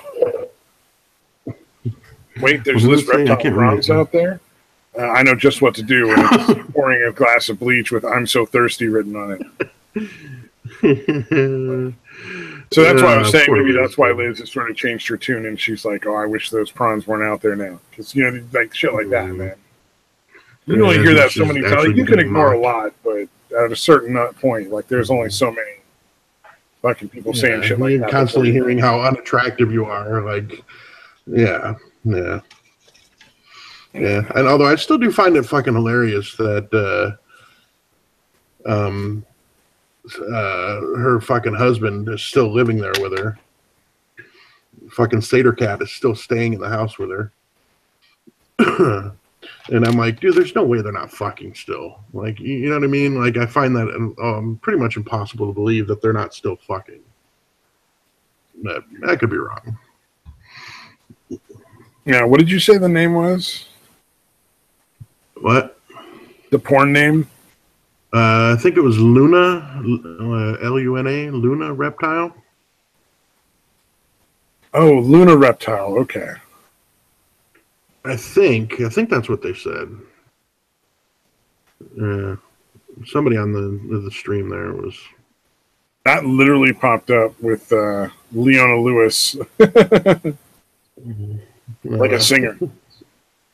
Oh wow! Luna Reptile pulled that up. That's weird. I don't know, man. I'm not seeing anything, but I'm not too worried about it. Yeah, from what I've heard, it is not the. You're probably better off without that shit. I still don't understand exactly what they mean by it looks like she has two assholes, but it doesn't sound appealing. It doesn't sound like something you want to watch it. Yeah. Sounds like something, again, will make my cock go right up into my body cavity, never to be seen again. Yeah, I'm sure. Yeah, I haven't watched a whole lot of weird porn or gross porn, so I don't know that I'm prepared for something like that. I had a roommate that used to show weird shit sometimes, and so I've seen a lot of like stuff. I'm a little desensitized. Yeah, that's what I'm saying. I have not had that experience, so yeah. I can't even imagine what that means. The two butthole, the two fucking sphincter thing. I don't even know what that means. Maybe you just have a weird fucking infinity-shaped butthole, you know? Yeah, could be. Like a little loop on the top, a little loop on the bottom, and a slit in between. Stop. Hold on, let me break out the.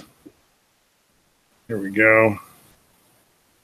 I'm gonna start imagining what the fuck you're talking about, dude. I'm gonna start picturing it in my head.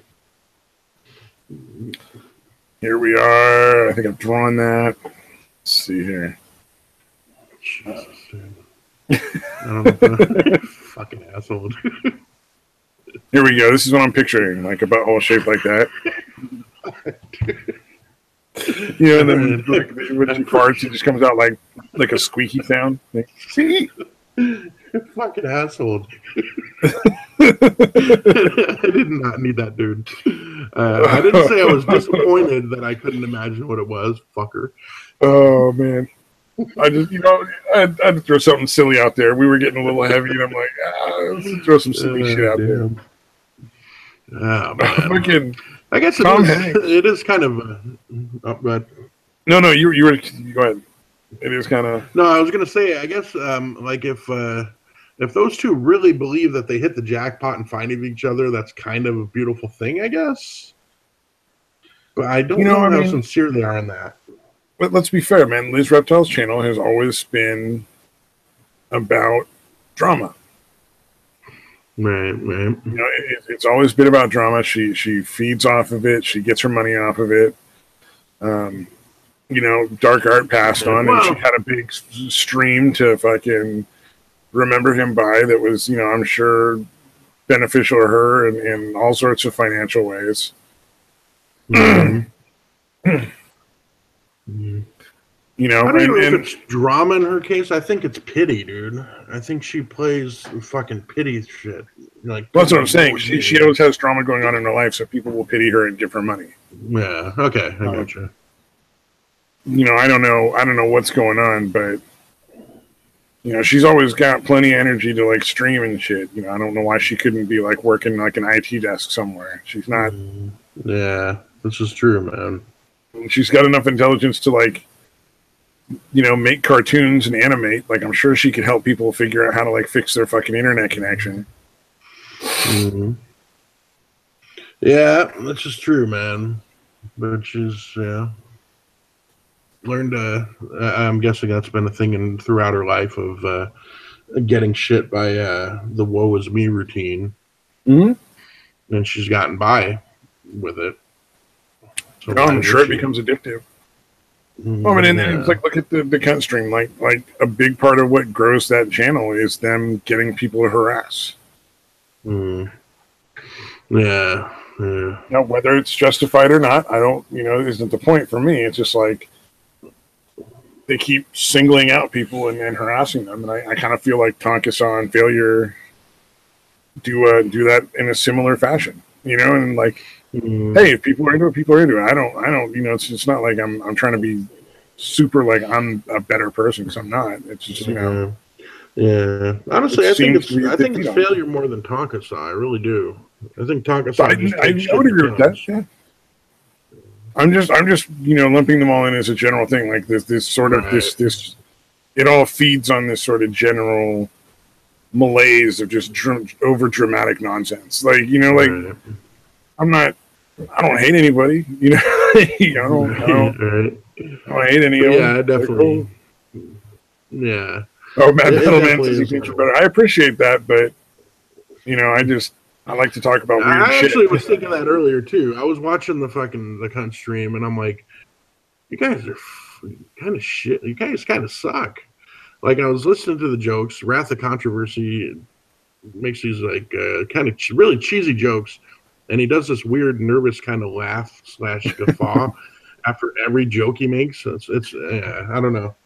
Yeah, I really do think that, dude. I appreciate it, Mad Metal Man, too. But yeah, I think it's our dude. I think if we were able to do regular streams at different times when people are more watching streams, I think we'd do a little better. Yeah, and if Stabby would mention that he has a channel to people, that would probably help too. Yeah, that's true. I do try to mention. I'm going to start working on putting up more content too. I think if I can get, probably after the holidays, get these frozen food tasting things off the ground, get that going. Yeah. I should learn how to fucking do animations and shit. I mean, if Liz can do it, honestly, I should definitely be able to do it. You know what I mean? It sounds fucking horrible, but I've seen the people that are capable of doing it, and I should be able to learn how to do that. I just haven't ever tried. Well, there you go. I'm also going to start trying to do some video game stuff. I don't know how much of it will be just me recording stuff that I do, or how much of it'll be like gameplay with other people. Oh, Right. hold on a second. Yeah. Yeah, coffee. But I'd like to get a little more variety of stuff on. Yeah, well, I'm thinking that if I could learn how to do even some basic animation, like I think we could come up with sketches, because obviously, like you and Arthur live in the same place, but I don't. So like we're gonna be able to do sketches together. You know what I mean? Well, like the an live animated action thing, yeah. ones. Well, we can do but if we're doing recording. animating, Voice just, recording is easy. Yeah, exactly. Yeah. So if I can fucking figure out how to do that shit, we can actually come up with some sketches and come up, because I think we're all pretty funny when like you and I on here. We're more like it's more of a serious discussion, but I think you and I are both capable of being pretty goddamn funny. When we put our mind to it, and fucking Englehart's fucking hilarious, So I think we could come up with some pretty funny shit. Yeah, I think if we could actually get the brainstorming session. And thank you for Mad Metal Man for offering help with audio. Definitely. If it comes down to it, we will let you know. Yeah, definitely, dude. Yeah. Oh, who probably knows a lot about animation is she's at least a very good artist, is Opal. I don't know if she knows anything about animation. I know she's her sketching is real nice. Like the stuff she's drawing is pretty cool. Yeah, that's just true. Yeah. I gave her a recipe earlier for how to make fudge really easily, so maybe she'll be open to letting me know how to do that shit. You can always ask. Yeah, well, she said something about burning chocolate, and I'm like, oh my god, fucking seriously? Like, I don't Is know. It the chocolate chips and sweetened condensed milk fudge? Yeah, dude. Yeah, I think I mentioned it on here. So I told her about that. I'm like, look, it's really easy. Just pour the condensed milk in, pour whatever kind of chocolate in there, fucking pour it into a pan, you're fucking done. Yeah, my little sister just started doing that. She just got into that right now. Like 2 days ago, she did that. Well, she was like, I'm going to make fudge. And she's super excited. When did she say that? Just a couple days ago? Yeah, my sister did a couple days ago, that exact thing. I didn't hear the my sister part. I thought you were talking about Opal. Yeah. No, actually, my sister is, let's see, how old is Opal? Opal's like 22, 23. I think my little sister's about the same age. Oh, right on. Yeah. Oh, wait, did you say you told your sister about what I told you about the fudge thing, or? No, my sister just started on her own. That's why I was saying, which is funny because she just recently discovered that too. Yeah. All right, so my little sister's a couple years older than Opal. This is why I could never try to fucking chase after Opal like all those dudes do. Those thirsty men that chase after her. Yeah. It's like you're like 2 years younger than my baby sister whose diapers I used to change. Like I can't. Yeah, and again, I'm not chasing after her. She's only a few years older than my, ex daughter. You know what I mean? Yeah. So yeah, too weird. Yeah, I don't get people that can do that. That's one of those things I've never understood, man. Mm-hmm. I can understand like a one night stand or something, but like genuinely like chasing after trying to date somebody who's like essentially a child to your adult. Yeah, no, I can understand wanting to bang them. They're fucking hot, but yeah, actually engaging and dating them and having a relationship, like, dude, they're fucking crazy. Oh man, or the guys that like try to date teenagers now. Man, that one always blows my mind too, because I'm always like, how is it appealing? Like, like the 30-year-old dude that's dating a 13-year-old you always hear about in the news. Yeah. Like, what do you talk about? Yeah. Like erasers and bubblegum? I don't fucking... The fucking sticker collections? Yeah. Fucking bizarre, dude. It's so weird. Yeah. My guess is there's not a lot of talking and there's a lot of fucking right. Really? Yeah, it would have to be. There's no fucking way. Unless you've got just an incredibly immature fucking 30-year-old, which is possible. But no, even then, it's different, dude. It's too fucking different. I did hang out for a little bit with this chick who was 16, not dating. Like, let me be clear, hanging out, just like hanging out, not anything other than a friendship. But at first, I didn't know she was that young. I thought she was actually mid-20s, but she was actually like 16 and had sued for independence. So she was a emancipated minor. And it was so funny when she told me like she almost like cringing and shit. I'm like, oh man, how many times you tell that to some dude and they get real fucking creepy on you? Because an emancipated minor is legally capable of consent. So, you know, for all those dudes that want to bang like a 16-year-old, like if you find an emancipated minor 16-year-old, you can bang her and it's perfectly legal. At least I think it is. I could be wrong. I don't fucking care because it's not an issue that's ever going to come up for me. But she was like, yeah, a lot. I'm like, yeah, I gotta figure. Yeah, there's a lot of creepy guys. Well, I found out. So one of the things I found out when I was blues dancing is that apparently there's a lot of dudes that just fucking sprout wood and like try to rub that it happened on. to me, like in bars and shit. You know, I would try to hide my fucking. Well, I would never fucking try to rub on it, but I'd be fucking turned on, all drunk and shit, and pop a boner. Not a lot, but it definitely. Blues dancing is generally not something you're wasted at. Like if you're at like just a dance hall. Oh, right. So I mean, and you're not rubbing crotches. I mean, granted, you could lead with your thighs, but that's it's a different thing. I don't know, man. Yeah. I never had that issue. Like I've never been like uncontrollably suddenly like have a huge hard on while I'm dancing with somebody, but. Yeah, that kind of dancing I probably wouldn't, but the dancing you do in a fucking club. Well, that's like certainly a sexual fucking. Yeah, it's definitely a sexual element. So your crotches never fucking meet when you're dancing, blues dancing. There's no crotch connection. Right. I have led with my thighs. So like my thigh against the lady's thigh. But like I've never felt like suddenly, you know, had a fucking hard on. And I did have one chick do a beaver clamp though. That was awkward. It didn't what? It didn't really bother me, but like it was just like this is not that much fun for me.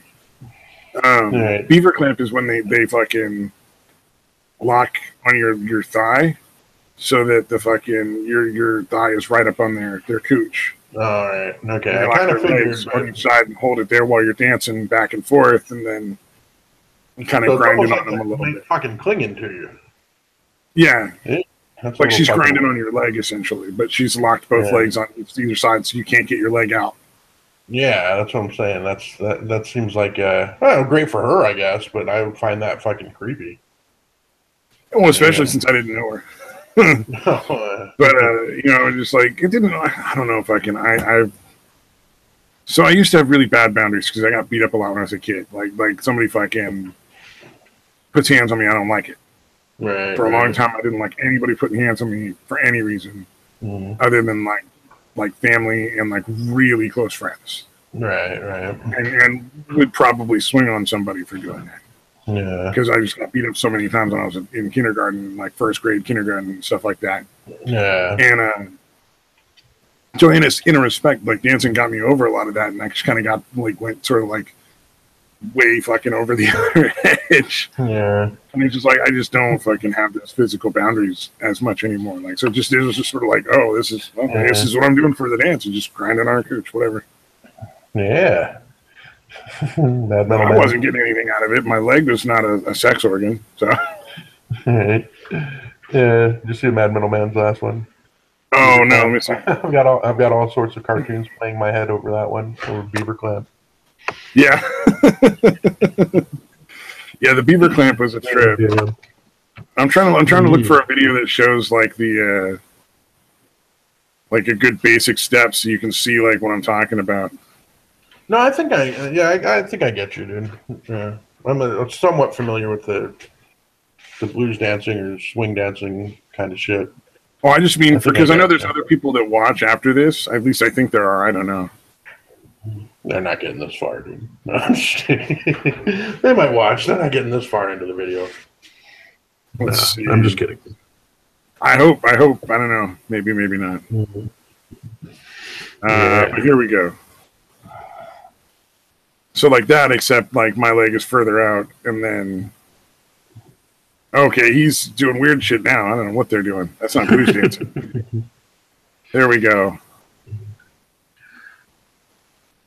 So sort of like that dancing, except my leg would be further out and her leg would be clamped on it. Yeah. Right. Yeah. Okay. Yeah. That's for all y'all out there that are not familiar. Yeah, I wasn't going to show like a 5-minute fucking blues dance video or some crazy shit. With illustrations on it. This part right here. And beaver clap is an official technical term. So. It really is, believe it or not. Oh, really? Okay. You'll hear it. You'll hear it. It's if you're in a blues dancing crowd and you talk about beaver clamp, everybody will know exactly what you mean. Oh, watch out for that one. She's a bit of a beaver clapper. Fucking, what was it? One time, I was dancing with this chick who was wearing like a t-shirt and a thong, and like that was it. And she was not, okay. She was not like a regular. She just was just like somebody who was passing through or something, and I guess was brought by a bunch of friends. And literally, she was just wearing like a thong and a fucking t-shirt. So, and she really liked to be dropped down into the splits to show off like her butt, I guess. I don't know. Right. It was a trip. I danced with her. She was pretty funny. Yeah, intentionally, or you mean unintentionally funny? She probably didn't think she was funny. Yeah, that's what I meant. Like, she was unintentionally hilarious. Well, like, here's the thing, man. I had a fun dance because she was having fun, like dancing, and I knew exactly what would make her happy dancing. So I was like, oh yeah, cool. We'll just do that move a bunch, and you'll have a great time. And I can go dance with other people that are, more technically capable later, and just enjoy this for now because it's, we're both having a good time. That's all that matters. Yeah, let her do her little splits. Yeah, she just really liked to do the splits, man. She was super fucking happy with that. Yeah. She didn't smell drunk, so I don't think she was. She might have been on something else, too. She might not have been sober. She was rolling on E. She was on the ecstasy. Could have been. Although she would have been rubbing up on people like crazy, I'd imagine, if she was on ecstasy. They get a little touchy-feely. It's like I'm pretty sure I've also had dudes hit on me there, too, but I'm kind of oblivious, so I wouldn't have really necessarily registered that. Right. Yeah. Yeah, I would have a hard time dancing with another dude, even if I knew. Yeah, I couldn't do it. Well, keep in mind, like, I probably didn't for the first 3 or 4 years. Oh, right. But then after 3 or 4 years, like, you reach a sort of like a plateau of skill, and really learning the other side of the dance is really the only way to get better. Yeah. And you got to dance follow, and most dudes don't dance follow. Right. They usually lead. Yeah. So I would occasionally fill in and learn that in lessons and stuff because it just was the best way to improve what I was doing. So yeah, that makes sense. And then once you do it a little bit, you get used to it, and you're like, oh yeah, it's not weird at all. Yeah. I guess I can work up to it, I suppose. Yeah.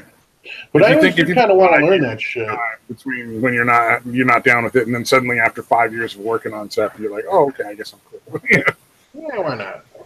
Yeah.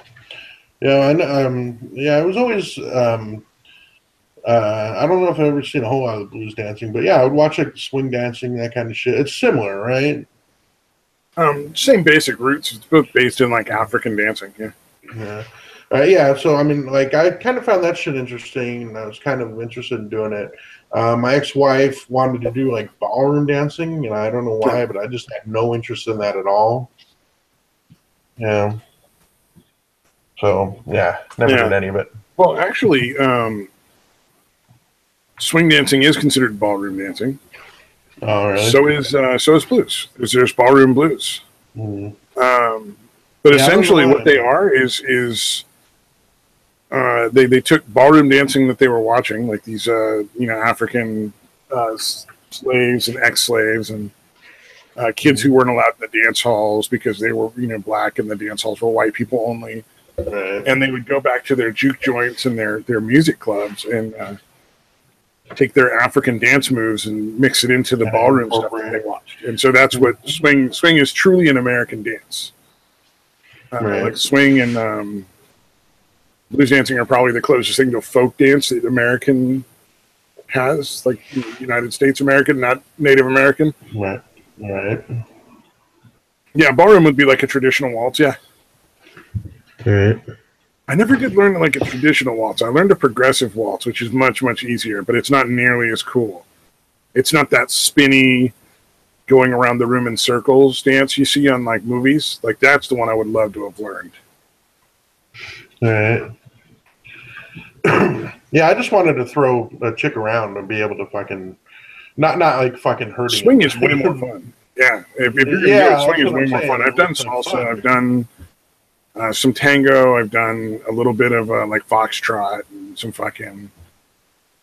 I've faked a lot of ballroom dancing because like there's only so many ways the human body can move. So if you're watching people on the floor and you're like, okay, I think I see what they're doing. I can fake my way through it.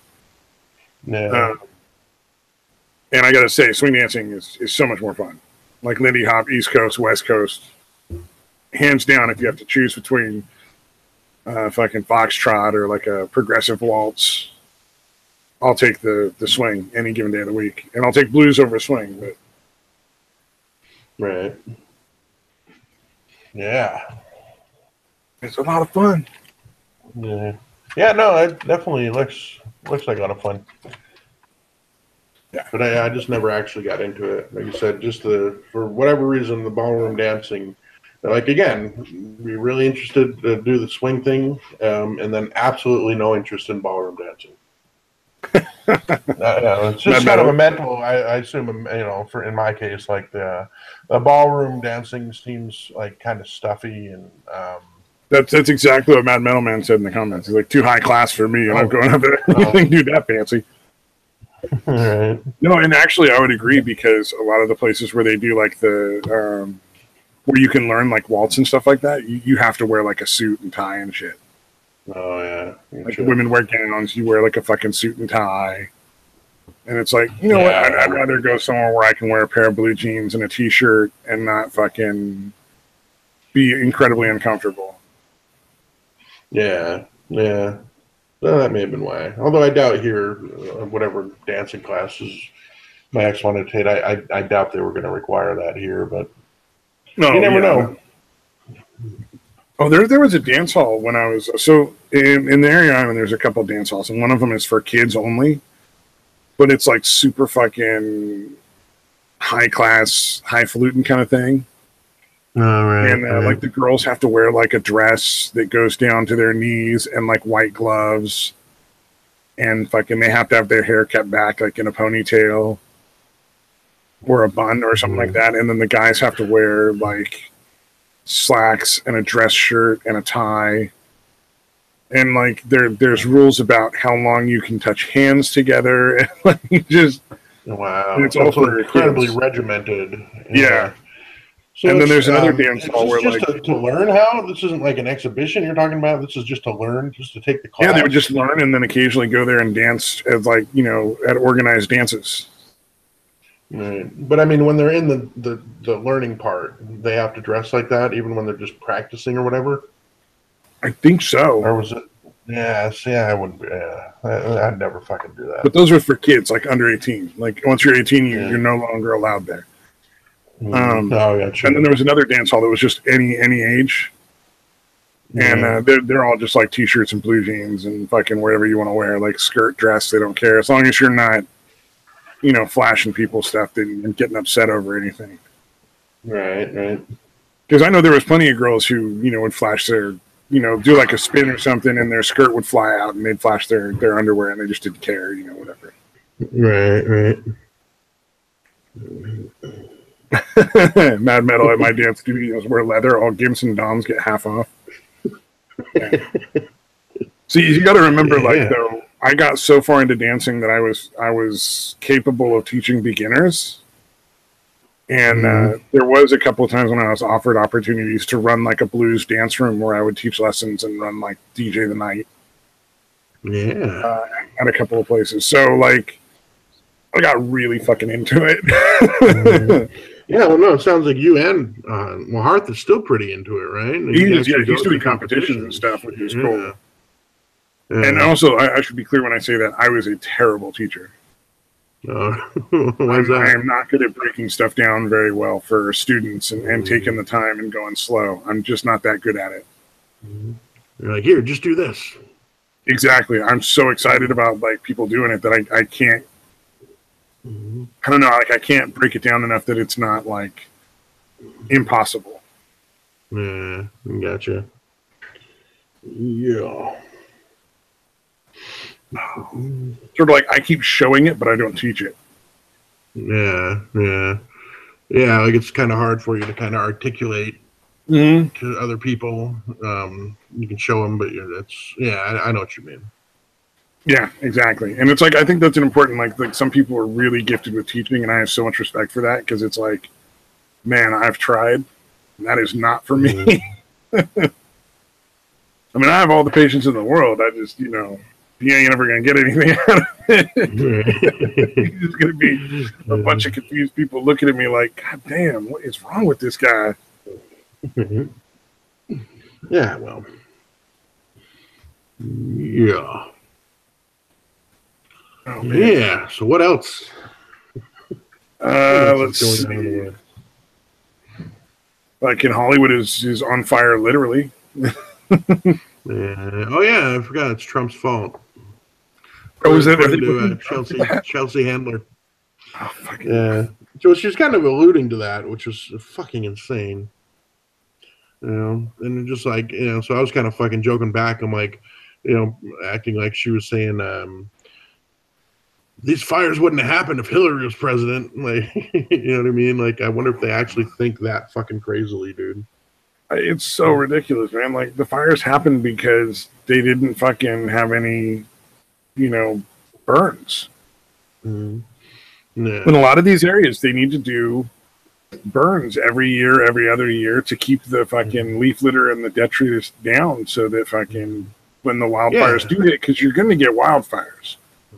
Yeah. But if there's less fuel because you've been doing regular safety burns. Yeah, you do prescribed burn, or that's what they call it here. Prescribed burn. I think that's a technical term. But if you do those regularly, then you don't get these incredibly terrible infernos where the actual trees start catching on fire and it gets worse and worse and worse. Yeah. Eesh. Dude, the bug catchers, do you know what he's talking about? Mad Middleman, the bug catchers? Dudes people that want to get AIDS, dude.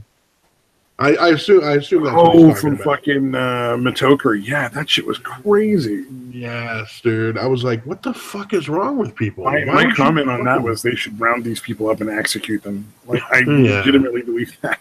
Yeah, like they're obviously going to have no fucking compunction about spreading it to anyone else. Well, they literally, there were a bunch of them that were talking about how they get off on fucking intentionally spreading it to other people. Yeah. No, that's pretty goddamn terrifying, dude. Like, what the fuck is wrong with you? How are you that damaged that you want to actually fucking, first of all, get AIDS and then want to spread it to other people, dude? Oh, there's definitely some fucking trauma there. Right. There is some trauma going on for somebody to be that messed up. But, like, at the end of the day, man, I honestly think they should round them up, just execute them. Yeah. At least get these people out chop their fucking nuts off, dude, or something. Jesus. I think they would find ways to infect people in any other way they could. Yeah, that's true. That's what I'm saying. Just get rid of them. He was talking. One of the dudes was talking about dude coming out with the fucking syringe full of blood and fucking injecting it. Like, dude, you guys are sick, man. Mad Metal Man. I've been looking into some of these people that are fucked up. Yeah, I would imagine. Yeah. No, there's some people that just maybe shouldn't, even if it's not their fault, are just defective and broken beyond repair, man. Well, I would say the same thing about serial killers. Like, I don't think you should ever try to not execute a serial killer. Right. It's like if somebody. Yeah, they're not going to be fixed. They're just not. Yeah. Or at least find some new Australia-like landmass that we can fucking ship them to, and they can fuck each other all the time they want and infect each other all they want, dude. My concern is, and they can, eventually work their way up to like bombs, and they'll probably want to bomb people.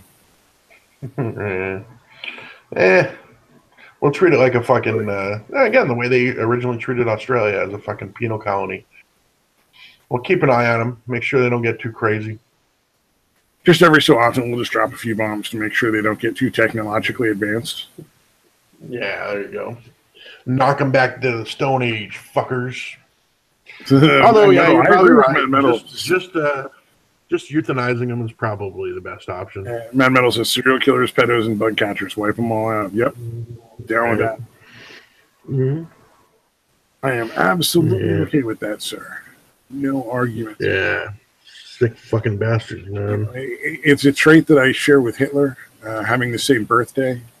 So, because my birthday is 4/20, just like Hitler's. Yeah. Yeah. So get high and kill the Jews.